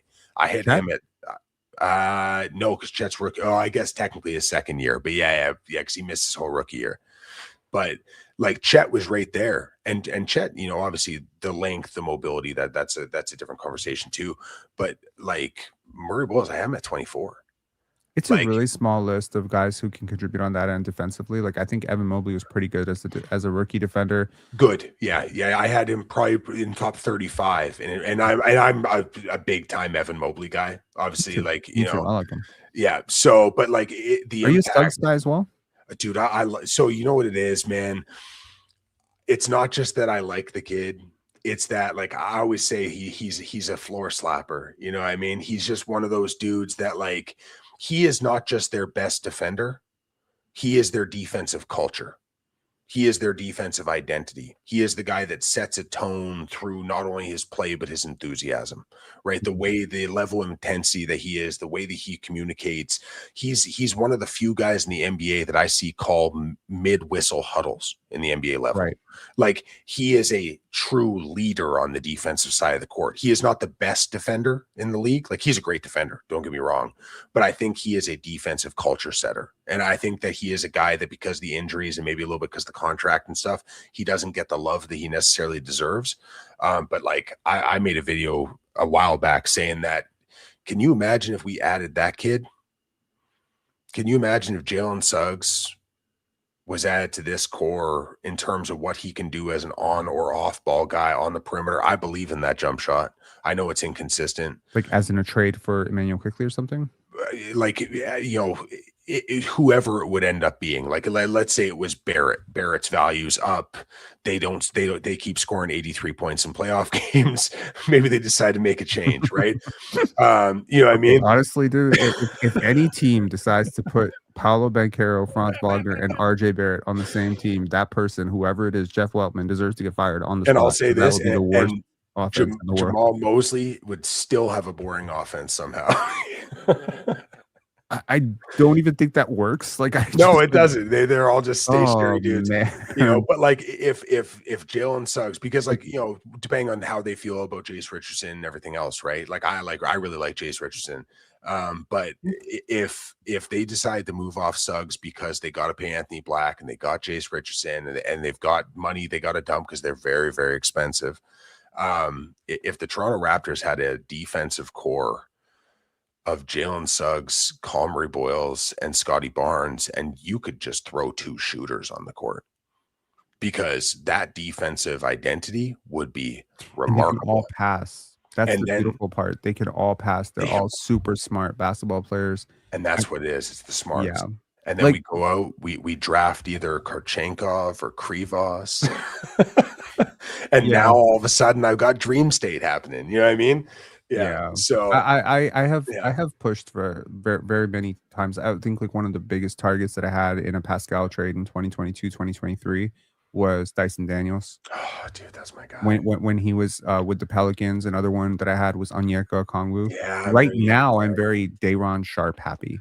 I really like Day'Ron. I like Day'Ron too, but you have to buffer Day'Ron with guys that we have. That's the nice thing about the versatility of Barnes and Murray Boyles, is because like Day'Ron does have some deficiencies in his game. But my favorite thing that he does, like, people will talk about the rebounding and stuff. It's the passing, dude. The level of passing that he has, like, I just think he's so undervalued. And I don't know if he's a guy that can play 30 minutes a game with consistency. But I tell you, he'll give you a dope 22. You know, and if that's what he is, a dope 22 at $7 million a year, I think Day'Ron Sharp is awesome. And that takes a lot to say about a Carolina guy as a Duke fan. Yeah. You know what I mean? There was a guy that I felt this way about. He played for the Clippers, a few years ago. His name was Isaiah Hartenstein. Oh, dude, another one of my guys, man. Like, you know, that was one when he signed with the Knicks. $6 million. We assigned Otto Porter. Yeah, dude. When we and I loved Otto. Yeah, I was yelling on Twitter about getting Hartenstein, just because, like, again, big men that understand defense, that can think defense, and that can move the basketball. If you can move the basketball as a big in this era, if you can shoot it, that's a great emphasis point. But man, if you can read short roll, if you can set up offense, if you can set screens, hit short roll, kick to corner, that's a $25 million a year skill. Mm-hmm. I do think the next Raptors big should probably be able to stretch the floor a little bit. I do think if you're going to play with Scotty and CMB as a 5, and neither one of them is going to play the 5, although it's always nice to have that in your back pocket that you can go to one of them as a 5. I think that's pretty cool personally. That I have 2 wing-ish players that I could easily slot to the 4-5 if I need to. It's pretty great in a playoff versatility matchup situation, because right now I'm sure the Knicks would love to go small. Right, but their whole way to go small right now is playing 3 point guards, whereas if Mikal Bridges could be a power forward and OG could play center, they have a perfect counter to what the Hawks are doing, but they can't. Whereas I think the Raptors will have this beautiful Swiss Army knife in the back of their pocket and be like, if we ever face the 2017 Warriors offense again, we got Scotty at the 5, CMB at the 4. There's your Swiss, there's your switch, and now you have a death lineup. But in a normal setting, I would like there to be a stretch 5 because of how much space I think these two could utilize going downhill, and actually would compare RJ's driving to CMB's driving a little bit as well in terms of how they drive. Yeah, well, when especially trying to get left, right? It's just it's such a hard, like at the trade deadline this year, a lot of people were like, well, what stretch big should we trade for? And I was sitting there going, there isn't one. Like that's the difficulty. Like, early in the year I was talking about in the free agency, like obviously I was like I made a video about the signing of Mamu and said that the Mamu signing was going to be the best value signing of the entire offseason, because like I've been yelling for Sandro to get regular minutes for a couple of years now. I was pushing for Jay Huff, right? Like I really like the idea of Jay Huff because like block shots and threes. Now he didn't shoot the 3 great this year. But there's just, like if you look at NBA draft this year, like Vesar can space it. I'm not sure what else he can do on that side. Do you like Ben Sturts? I like Ben Sturts enough. I think that I don't think he'll be there. Because I think Golden State will snatch him up. He just screams Golden State to me. I think if there's a few teams that I think would grab him before he got to us. Okay. I like his game. I view him more as a second side guy than a primary on ball guy. And the scary thing about that is he just hasn't had a chance to play off ball, because he plays 40 minutes a game with the ball in his hands, and he is damn good at it. The kid shoots the lights out.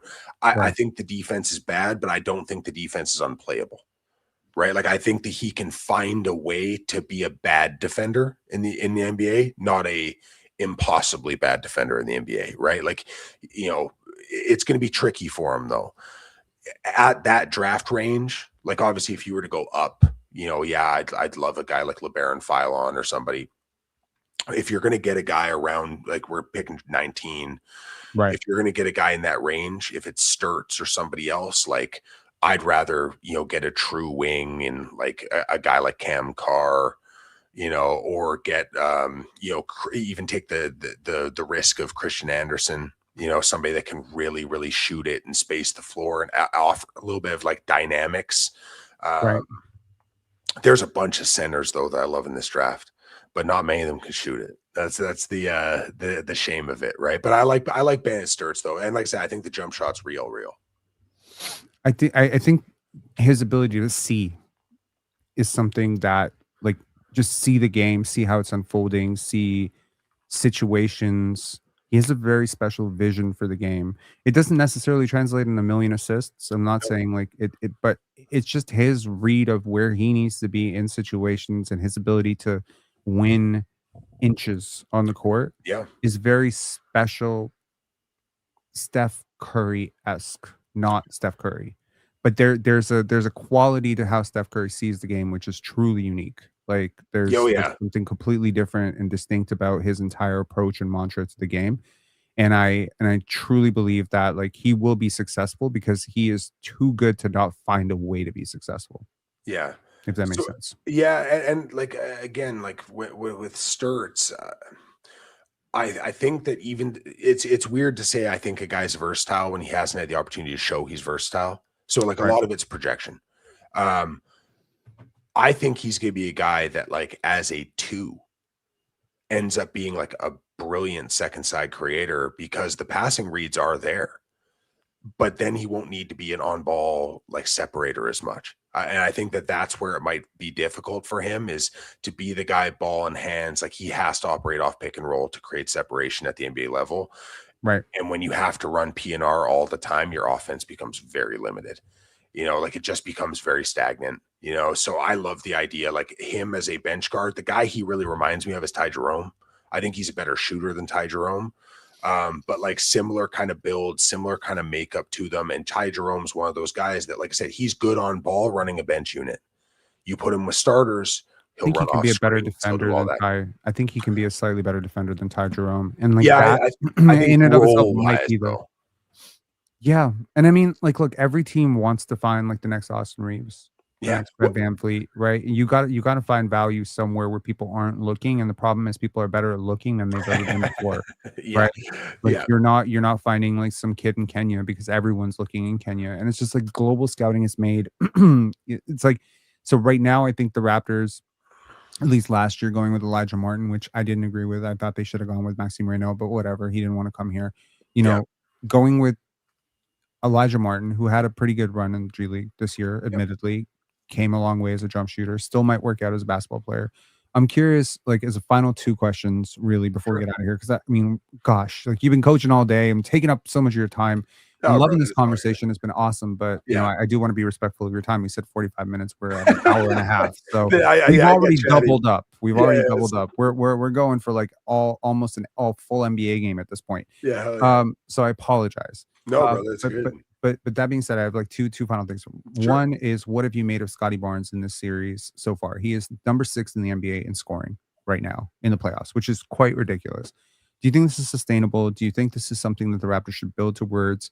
Or is this very fluky jump shooting and mismatch hunting and a lot of a microcosm of what the Cavaliers are not doing right guarding him because they don't really have a good matchup for him? So yeah, there's obviously going to be some regression with the shooting profile. Like, he's not this level of shooter, right? But the one thing that I'll say is I love when guys problem solve, and playoffs give us the opportunity to see if a guy can do it. And what we've seen was in game 1, Scotty wasn't that good. And on the defensive side, I thought Scotty was really rough in game 1. Game 2, defense was better, still not where we expected to be. The offense looked cleaner. It wasn't as productive, but it was cleaner. And then he came out in game 3, and the defense was back to where we'd expect it to be. I think, yeah, cool, Tyler. But the offensive game, he problem solved, and he figured out what he had to do, and he led that offense. He put guys in their spots. Right. He was the adult on the court, which is like, that's a really impressive thing for me, because sometimes Scotty, like I said, it's a bit chaotic. So do I believe that the shooting splits will stay where the shooting splits are? No, I don't think they will for Scotty or RJ, or I don't think Colin Murray-Boyle is going to have 75%, true shooting percentage, all the time. But I think the fact that he had a really tough puzzle, and over the course of 3 games, he has continually solved more and more of that puzzle, is a really, really positive sign. And do I think that Scotty Barnes is a number 1 on a championship team? No, probably not. Not in the traditional way that we think of it. But I think that he has the ability to be a super impactful offensive player with a very, very unique offensive skill set, with a very unique size profile for the skill set he has. And he has the ability to be an elite defender. So is that a guy that's going to score 35 a night? No. But is that a player that can lead a championship team? Well, yeah, because I've seen Chauncey Billups be that guy. And like, it doesn't have to look the way we expect it to look, is the point. What is the gap at the same age between Kawhi and Scotty, apart from the 3-point shooting, which was obviously very much in Kawhi's favor? Because I'm looking at this and I'm like, Scotty has developed so much. I think his handle has come a long way. His playmaking, mid-range, scoring, footwork, everything looks a lot cleaner, a lot better. Obviously, he's bigger than Kawhi. Yeah. Probably at the same age, he's just as strong as him. He's not as good a defender, but that's not even part of the equation. So what is the gap Is it just mentality? Honestly, and like I said, I hate going to intangibles. But like Kawhi's a murderer. Like Kawhi is going out on the court thinking he's the best player on the court and disrespectfully so. Not saying he's a disrespectful person, but like I don't think there's a conversation in Kawhi's mind when he has a matchup that guy's competing with him. Like I think he goes out there and he's just putting it on guys. Scotty, I think, is still at that point where like there are times where you watch him go passive after missing a couple jump shots and you watch him kind of get tentative. And if he makes 2 turnovers in a row on aggressive passing feeds, sometimes he'll go away from the high leverage looks and he'll go to more of a simplistic passing game. So there's this kind of inherent passivity to his game that I don't think holds him back. But I think it's one of those things that if you look at those truly like great players, they know they're the great players. And when they're faced off against great players, they don't care because they're the best person on the court. And I think Kawhi Leonard truly believes in every matchup that he's the guy. And when you look at him in the mid-range, it is what it is. Yeah. Like, do you think sometimes like he can get in his own head about like how much he wants to feature his teammates because he does have that gift. He does have that ability. Whereas Kawhi was never really asked to set anyone up, right? Kawhi's not running point guard. He's not starting point guard in the playoffs. So I think from Scotty's perspective, and again, this is just me reading on it. I mean, I've been watching him since high school. It seems like when you put another great player around him, his greatest joy is passing to that player, right? Yeah. However, there are select moments where he does go murderer. When he sees Pascal Siakam on the other end, when he sees Giannis Antetokounmpo on the other end, when he sees Kevin Durant, LeBron James, when he sees one of those situations, he is going at your chest every single time. You're not going to stop him. He's flexing on you. And so I'm thinking to myself, okay, this guy understands that he has offensive limitations. He wants to win basketball games. He understands the skill development work that he's going through is a 5, 6, 7 multi-year process. And I think Scotty is maybe a little too patient sometimes. Within games and within seasons, he is a little too patient. He'll wait way too long because he has that delayed gratification curse. Sometimes he doesn't get jumpy too early. You know what I mean? Like he's just I'll phase my way into this game. Yeah, I'll get mine. At some point, I'll get mine. I think the fact that he is getting better with every game is very encouraging. Yeah. If he comes out in game 4 and puts up another 30 piece, I think maybe we have to rethink this a little bit. Because right now, it's like some people are saying like, oh, well, they're top blocking Ingram with Dean Wade. Did you see what happened when they put Dean Wade on Scotty Barnes? No, cooked. Just went right through him. Yeah. This is a defensive player of the year in Evan Mobley and easily one of the 5-6 best defenders in a normal season in Evan Mobley. This is not an easy guy to score on. Wings have tried, wings have failed. The percentages say they're awful. The fact that Scotty is able to go through his chest makes me wonder, how did the same player who's able to do this to the Cavaliers front court score 5 points against the Sacramento Kings? That's the entire thing. So again, I think Scotty is tasked with so much defensively. It's sometimes hard when a player has to learn 5 positions on the court in 5 years and also play 5 positions offensively and defensively to gauge how well he would do at any one of those positions. Yeah. Right. I think you're going to go through something very similar with Colin Murray-Boyles right now, where, there's times where he's in a dunker. There's times he's got the wing. Maybe next year we'll see a little bit of ball handling duty as a pick and roll ball handler. Maybe, who knows? I think it'd be great for his development. I think he can do it. But 5 years, 6 years into your career, you pick a path, right? So this is a little bit like going to college and just taking like a whole bunch of electives, right? That's kind of like the Scotty course right now. It's like we haven't really picked a major. We haven't picked out whether we're going to be a predator wing. We haven't really picked out if we're going to be a small ball 4 or 5. We haven't really picked out if we're going to be a jumbo creator because we don't have the pull-up jump shooting on down. I just don't think the Raptors completely understand who Scotty Barnes is because Scotty Barnes doesn't understand who he is. But at some point, he's going to figure it out. And at which point, you're either going to get a hyper all-star version of Aaron Gordon, at which point you can definitely win with it, but you're not winning because of it. You're going to get a more athletic, pseudo poor man's Nikola Jokic that's more defensively slanted. Yeah. There's a version of that happens. You're either going to, or you're going to get like Jason Tatum type, progression as a jump shooter, which could be crazy and probably is the best outcome that people are looking at. Or you're gonna get what his college coach predicted, which is you're gonna get a cross between Scottie Pippen and Magic Johnson. At which point you will have one of the top 5 best players in the league. Well, and like I do look at the idea, like obviously Scotty was skinny, you know what I mean, and like Scottie Pippen, you know what I mean. I guess saying Scotty in this reference is not ideal, Yeah, but I tell you, man, like the play styles, like, you know, as guys that were old enough to watch it, this is what Pippen did. Right. Like yeah, this is how and like people can, like, you know, this is not disrespect to Michael Jordan, but like anybody who was around, you know what Scotty was about. You know what Scottie Pippen was. And like I say, if Scottie Pippen played in this era, like I understand not a great jump shooter, but if you look at this era, like what he was able to do, like this is that type of basketball, man. Like being able to find those roles, be able to do that stuff. I always think about the idea now. I won't say pre-injury, but I'll say like 80% of pre-injury, but like there's always been that little bit of before he learned how to shoot Grant Hill to his game. And I don't think Sky is as good as Grant Hill. Like Grant Hill is one of the, before injury, that's one of the 5 or 6 best players I ever saw play basketball.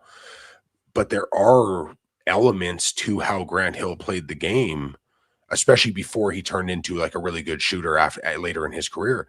yeah. Where it's like, man, like Scotty Barnes does a lot of those Grant Hill things, you know. And that's one of the purest compliments I can give to a basketball player. The difference is Grant Hill did it every day, right? And that's what separates these guys. Scotty is still a young player, and like obviously coming from the college program he did, where like he was used in so many interesting ways, but I don't necessarily think he was used in the best ways. Like I thought that developmental curve was very strange. This is a role where I think he can really excel, and I think if you get the right pieces around him, where he does have to alpha a little bit more, I think he's more than capable of it. Right. But I think he's always going to be a guy that wants to get his guys off. Don't click Right. that. You know? Yeah. Don't click Yeah. that one. Yeah. But that's what it is. He's always going to want to be that guy that makes sure his teammates are set up for success. You know who And Mike kind of sometimes reminds me that of? can't be Rasheed to his Wallace. testament. Dude, Kinda you know what's funny? I thought about the Sheed comp, man, when I was talking. You know, I thought about the Sheed comp as well. It's just like Sheed could shoot the shit out of the ball. That's the only reason, you know, like later. I'm That's talking more later in mentality. his I'm career, talking though. mentality because Sheed was never the Yeah. passer that Scotty is. He was okay, but he No. wasn't this.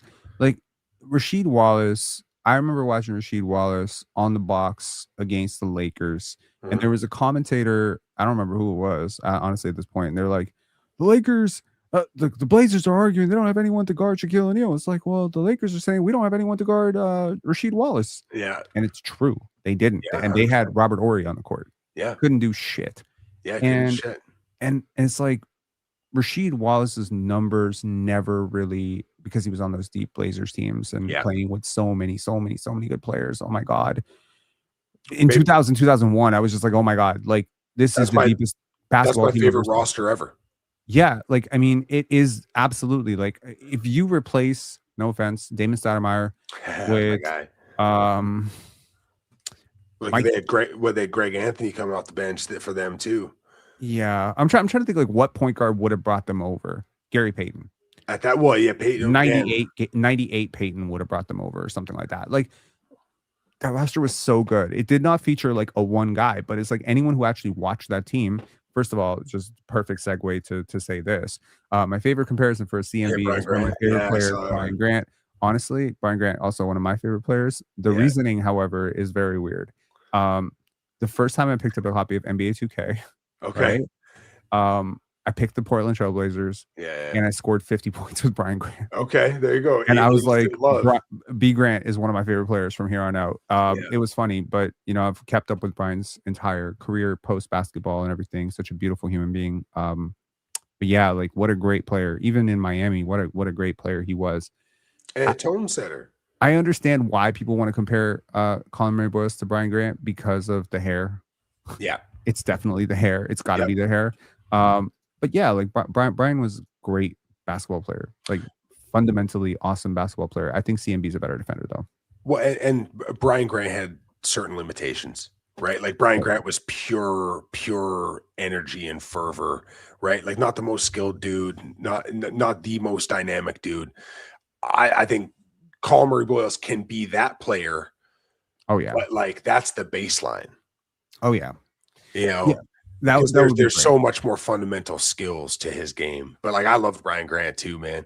You know, like I said, I just love the dudes who want to do nasty stuff on the court. So and like he was always one of those definitely guys. clipping that. We're definitely clipping that. Okay.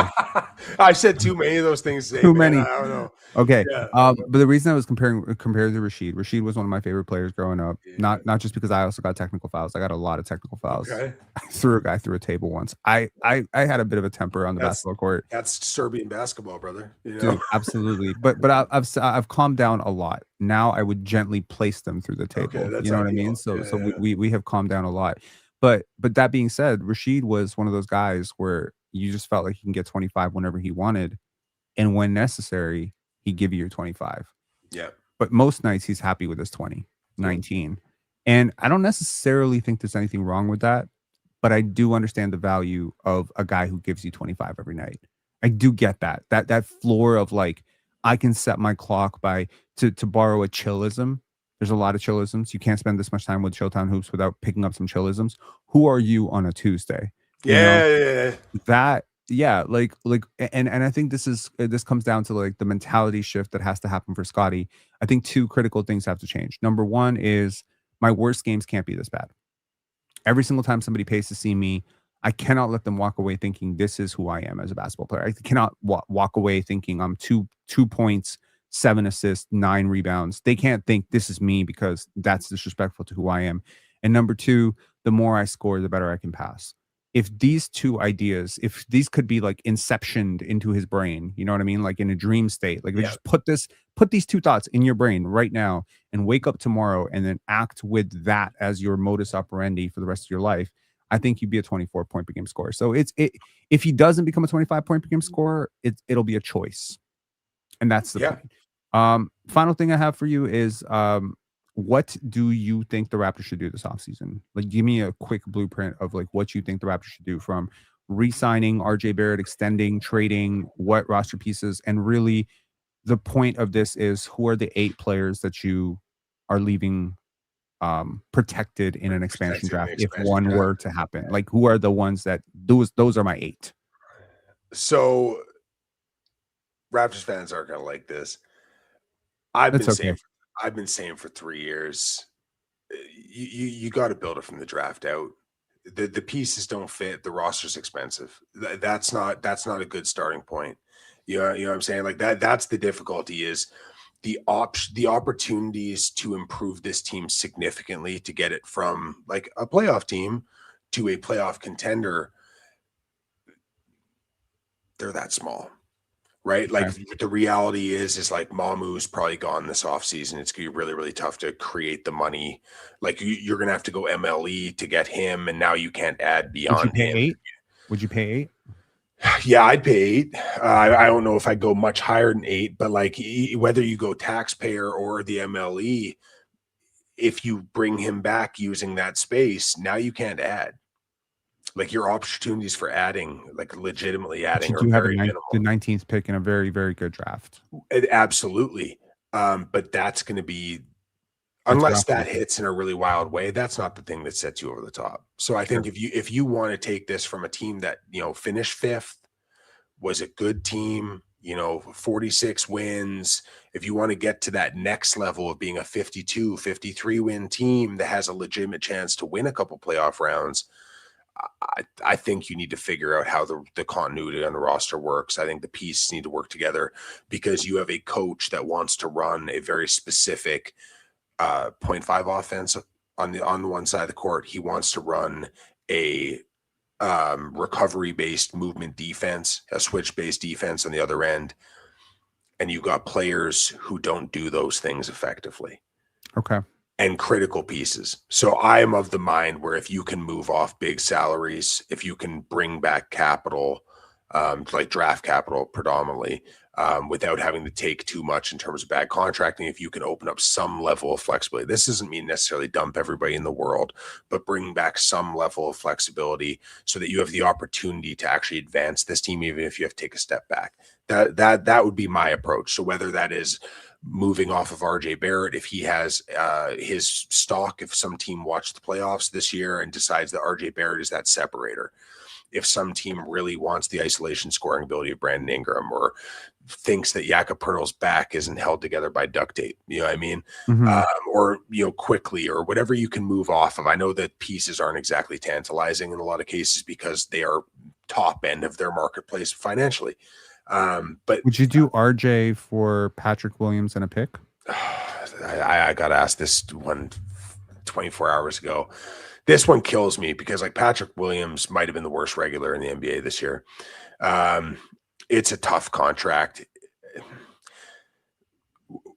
That would be this year's first round pick. Yeah. So what is that? They're picking 9? No, 11 is where I think they're posted right now. So it's a lottery pick nonetheless. If it was an unprotected, absolutely. If it was top 3 protected, I'd do it. Because like at the end of the day, Patrick Williams making 18 for 2 more years after that, 3 more years after this. Yeah, it's bad. I think it's 3, but it's 18. 18. What about Terrence Mann? What about Terrence Mann and Day'Ron Sharpe? Would you touch it? I really don't like Terrence Mann. I've never been a Terrence Mann guy. That's one that, like, actually bringing up Sam Vecini again. Last year at the trade deadline, he was so high on bringing Terrence Mann somewhere, and I was like, man, I don't get it. Right. Now I'll say this: if the opportunity came, so one of the deals that I was talking about, because Sacramento, there was rumors that Sacramento was interested in RJ Barrett. Okay. That checks out, by the way. That makes sense. Yeah. Despite the fact that I love his dad, I am not the biggest Domantas Sabonis fan. Like, I don't dislike Domantas Sabonis, but I don't think Domantas Sabonis is a guy that's going to elevate your ceiling at all. I think he's a guy that can lift your floor a little bit. But the idea of, they obviously were not high on Devin Carter within their organization at this point. Malik Monk's contract is not beautiful for his role. Those two guys combined make RJ money. So if the deal was RJ Barrett for Malik Monk and Devin Carter, because I am a believer in Devin Carter, despite the fact that the jump shot hasn't been great so far. Okay. But so 1 hour and 51 minutes, we finally found a disagreement. I was waiting for it. I was waiting for it for an hour and 50. I'm like, there's no way this guy is disagreeable, or I am disagreeable. I'm a generally disagreeable person. This is shattering my entire self-concept of myself. You're not a Devin Carter guy, though. Grass. No, I don't like Devin Carter. But you know what? I'll be happy to be proved wrong. I wasn't a Davion Mitchell guy either, and he has shattered expectations. He had to block me on Twitter, and he talked like all sorts of mess about me. Oh, really? Yeah, because I said he was going to go to China if he didn't figure out how to shoot a jump shot. Oh, that's hilarious. Yeah, you didn't call that one very good. I would honestly like to think I motivated him in the right direction. There you go. Because he definitely, if he kept continuing to shoot 24% from 3, he was definitely shooting in that direction. Yeah. Well, he was a guy that I really liked. But like I said, I like those scrappy dudes, man. I was higher on Jamal Shed than most people were too. So I love Jamal Shed, but I just love those defensive scrappy dudes. Yeah. So, I mean, Devin Carter, like, to me, the allure of a lottery pick.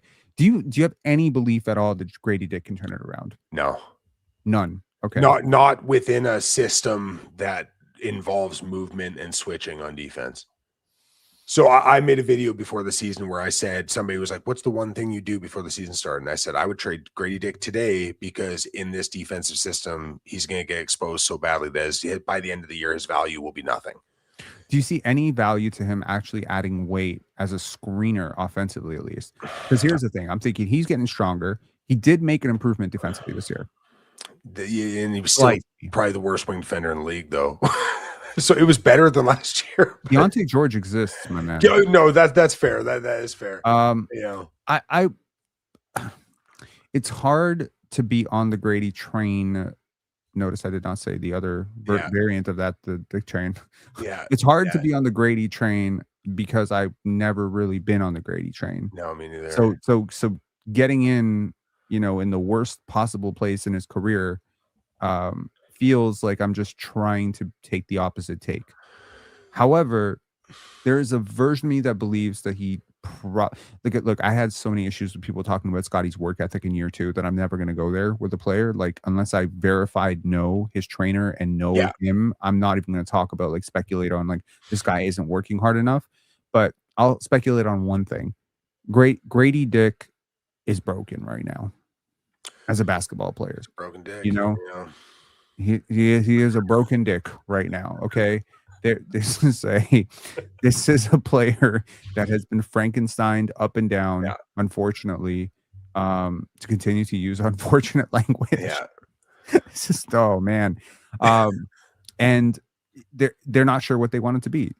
Obviously, they're not putting him in position to succeed, right? This is not his game.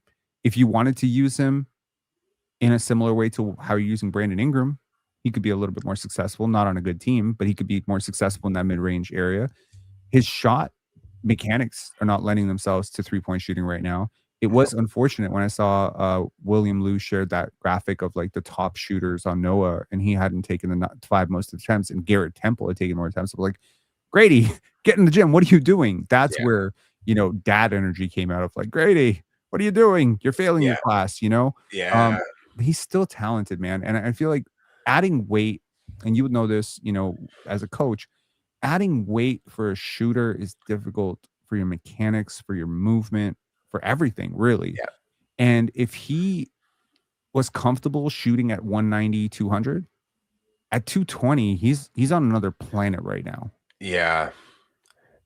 My issue with a guy like Grady, and it's been my issue since pre-draft, is the things he's good at, he's not good at enough. And the things he's bad at, he's way too bad at. Right. So like people were like, oh, this is Kyle Korver, or like some people with the Klay Thompson comps, which was just the most absurd thing I've ever seen in my life. But like the Korver comps were wild to me because everybody, we drafted Kyle Korver. I don't think people understand how generationally elite Kyle Korver was as a shooter. Right. Grady Dick has the potential to be a fine shooter, a good shooter even, right? But like Korver's that's a different level of dude, right? So is Grady Dick a capable 3-point shooter? Like I know this year was rough for him as a shooter, but like hypothetically, is he a fine enough shooter? Yeah. He's not an elite shooter though. Yeah. The one thing I will say about Grady, in a 0.5 offense, the ball doesn't stick. He moves the ball quickly. Like his exit times, like ball in hand times, were some of the shortest in the league. Like he makes quick decisions. I like that about him. On the defensive end, despite the fact that like he's been so bad, I'll say this: there's never been a time where I've watched him defensively and like, man, clearly the kid doesn't care. He works hard. He's just in the wrong spots all the time, and he can't navigate a screen. So it's really tough because teams will just relentlessly pick on him. But it's not an effort thing. It's not a hustle thing. It's just like I can't do or doesn't know how to do thing, and that's tougher because if it was just he just doesn't work that hard on that end, but like he clearly has the tools. That's the Andrew Wiggins thing early in his career. Oh, he can't defend. No. He doesn't defend. That's a big difference. Goes to a situation where it's required of him, turns into a hell of a defender. Right, because the tools were there. Grady tries to defend, I think. He just like tools-wise, like that tool belt's empty, or at least damn near empty. He's got Fisher-Price tools, I mean, so he's just not equipped for the role, right? So that's the tough thing. And I think also maybe I carry some biases towards Grady because in that draft, I was damn certain that my guy, Cason Wallace, was going to fall to us. And when he went 2 picks ahead, like heartbroken, because like again, that's one of the guys where it's like, this is the dude. This is how I want basketball to be played, right? So it's a tricky one. I think Grady's in a tough spot. I think Grady needs a fresh start. I think if Grady went to a situation where he can be used as a transition guy, and they had like a real legitimate defensive anchor as a big in the back, like like I said, if he goes to Indiana and gets to play in transition with the Pacers team, having Zubats as a backline guy, having Halliburton to kind of run the show there and play at a fast pace and do that. I think that's a team where maybe he could have some fun and do some things like shit. Ben Shepherd plays well in that situation. I mean, and like, that's not a slight at Ben Shepherd. Ben Shepherd's a fine player, but like that system can create those guys. I think Grady going to a place like that, I think he could do positive-ish things as a rotation player. But like in Toronto, I just don't see it anymore, unfortunately. And yes, Carter Bryant's defense is ridiculous. Yeah. There was this I shared my draft board with Carter. Oh, did you? Yeah. And he hit me up and he's like, the all NBA potential is too low. Okay. Too low. Nice. I was like, okay, well, we'd love to see confidence, Carter. Yeah. No, he is awesome, truly awesome. And I really was super high on him. It's like fourth on my board. I'm very mindful of like players that fit and don't fit around Scotty, and I think Grady works with Scotty. I think Yeah. Scotty and CMB can cover up a lot for him. And I do think his attention off the ball can be a little bit better than RJ's at times. So it's not hard to be worse I than would say RJ. that doesn't say a Yeah. whole lot, though. It's not a high bar, but if Yeah. he can commit himself to just being a guy who sticks with his man, he has the size and length that when I think about truly awful, unplayable defenders, I think of Trae Young. I think of, Yeah, no guys like size to super offer. small. Yeah. And Grady at least has like the requisite wingspan at about 6'10", the size 6'7", 6'8". He's a big dude. You seen him like up close? Yep. Like he's big. Like you would think he was a power forward, not physically. But now as he expands himself out, I think Grady needs to spend all summer looking at what Con Knipple did. Yeah. As a screener, right? That inverted pick and roll with Grady coming into it creates space. And if you don't have a stretch big, you're gonna have to create that space through your guard screeners. And if Grady wants to save his NBA career at this point, because he is heading towards minimum contracts, G League level, future. Again, the last time I said this about somebody, it was Davion Mitchell. So take this with a grain of salt. But if he just wants to unlock himself offensively, I think as a screener, he could do a lot. Well, and I hate doing the comps where the two players kind of like look alike because I just hate lazy. I hate how lazy that is. Yep. I think that Grady needs to sit down and watch Kevin Huerter tape because Kevin Huerter's not a great basketball player by any means, right? Kevin Huerter is a good. I know he shot it poorly this year, but like Kevin Huerter is a pretty good shooter. But like, man, like he works on defense despite not being a good defender. Like he's aware enough, he's positionally functional enough to hold up in certain scheme. Underrated passer, moves the ball quickly, understands space, plays well in transition. You know what I mean? Like Kevin Huerter does all of the things at the same size that Grady Dick does. I think Huerter's an inch shorter, but like that's the tape that like if he really buckled down and just watched what Kevin Huerter does to be like a useful player. Because I think that's the hopes for Grady now. And Huerter's not a bad defender. People no, think he's not. He holds up. Yeah, he holds up. He does his job. Because like I would love to say like look at like Duncan Robinson, but Duncan Robinson's such a special jump shooter that like it's just like it's hard to give a comp with a guy that shoots it that well. But I think that a guy like Kevin Huerter, especially the Atlanta tape, what Huerter was doing early in Atlanta, with that role in that team. I think that if Grady really, really locked in on what Kevin Huerter was doing and how he was functionally capable of being an on or off ball guard, especially as an on ball in transition guy, because like Grady's got some wiggle in open space. I think that would be really helpful. Creative. He is creative and like, some of the creative finishes and whatnot, like it's cool and the vibrant personality. And I think he is a guy that people want to cheer for, plus I'm rooting for him. I am rooting for the last name marketability obviously is like, off the charts. Right. But in this market, I mean, like people don't, I guess people don't understand the geography and geometry of Canada. Canada's a very white country. Very, very white country. You wouldn't hear it from you wouldn't realize that from the Twitter people, who swear the entire country is Indian right now. No, it's a very white country. And I mean, if you want to be Canada's team, I'm not trying to make any hot takes here. It kind of helps to have at least one guy that some segment of the population can kind of identify with. And Grady, again, like he's throwing himself at the rim into doubles and missing everything, and he's trying everything. He is insanely coachable. Is he going to work hard enough to pull it together? Hopefully he will all of the strength materialize into tangible results, hopefully. But if it doesn't, the Raptors really did blow it. Because the Yeah, 13th overall pick in a year where Casey Wallace, as you mentioned, he was my favorite player in that draft, other me than too. Wemby and guys like that. So the consequence of trading for Jakob Poeltl, man. Anyways, CheapSeats73. It was a wonderful, wonderful. First of all, it has been a pleasure to see your videos on my timeline. First of all, like And since following you, been like is every single time I see one. Okay, dropped another one. Let's go check out. And unlike me, who yammers on for 5 hours, 2 hours, whatever, people can get your thoughts in very, very condensed 3-4 minute packages, and you're given like all the information I'm trying to say in like 2 hours, and you condense it into 3 minutes. So you know, yeah, I have to do it in 3 minutes because that's as long as I can post a YouTube short. So there you go. everything is 3 minutes or less.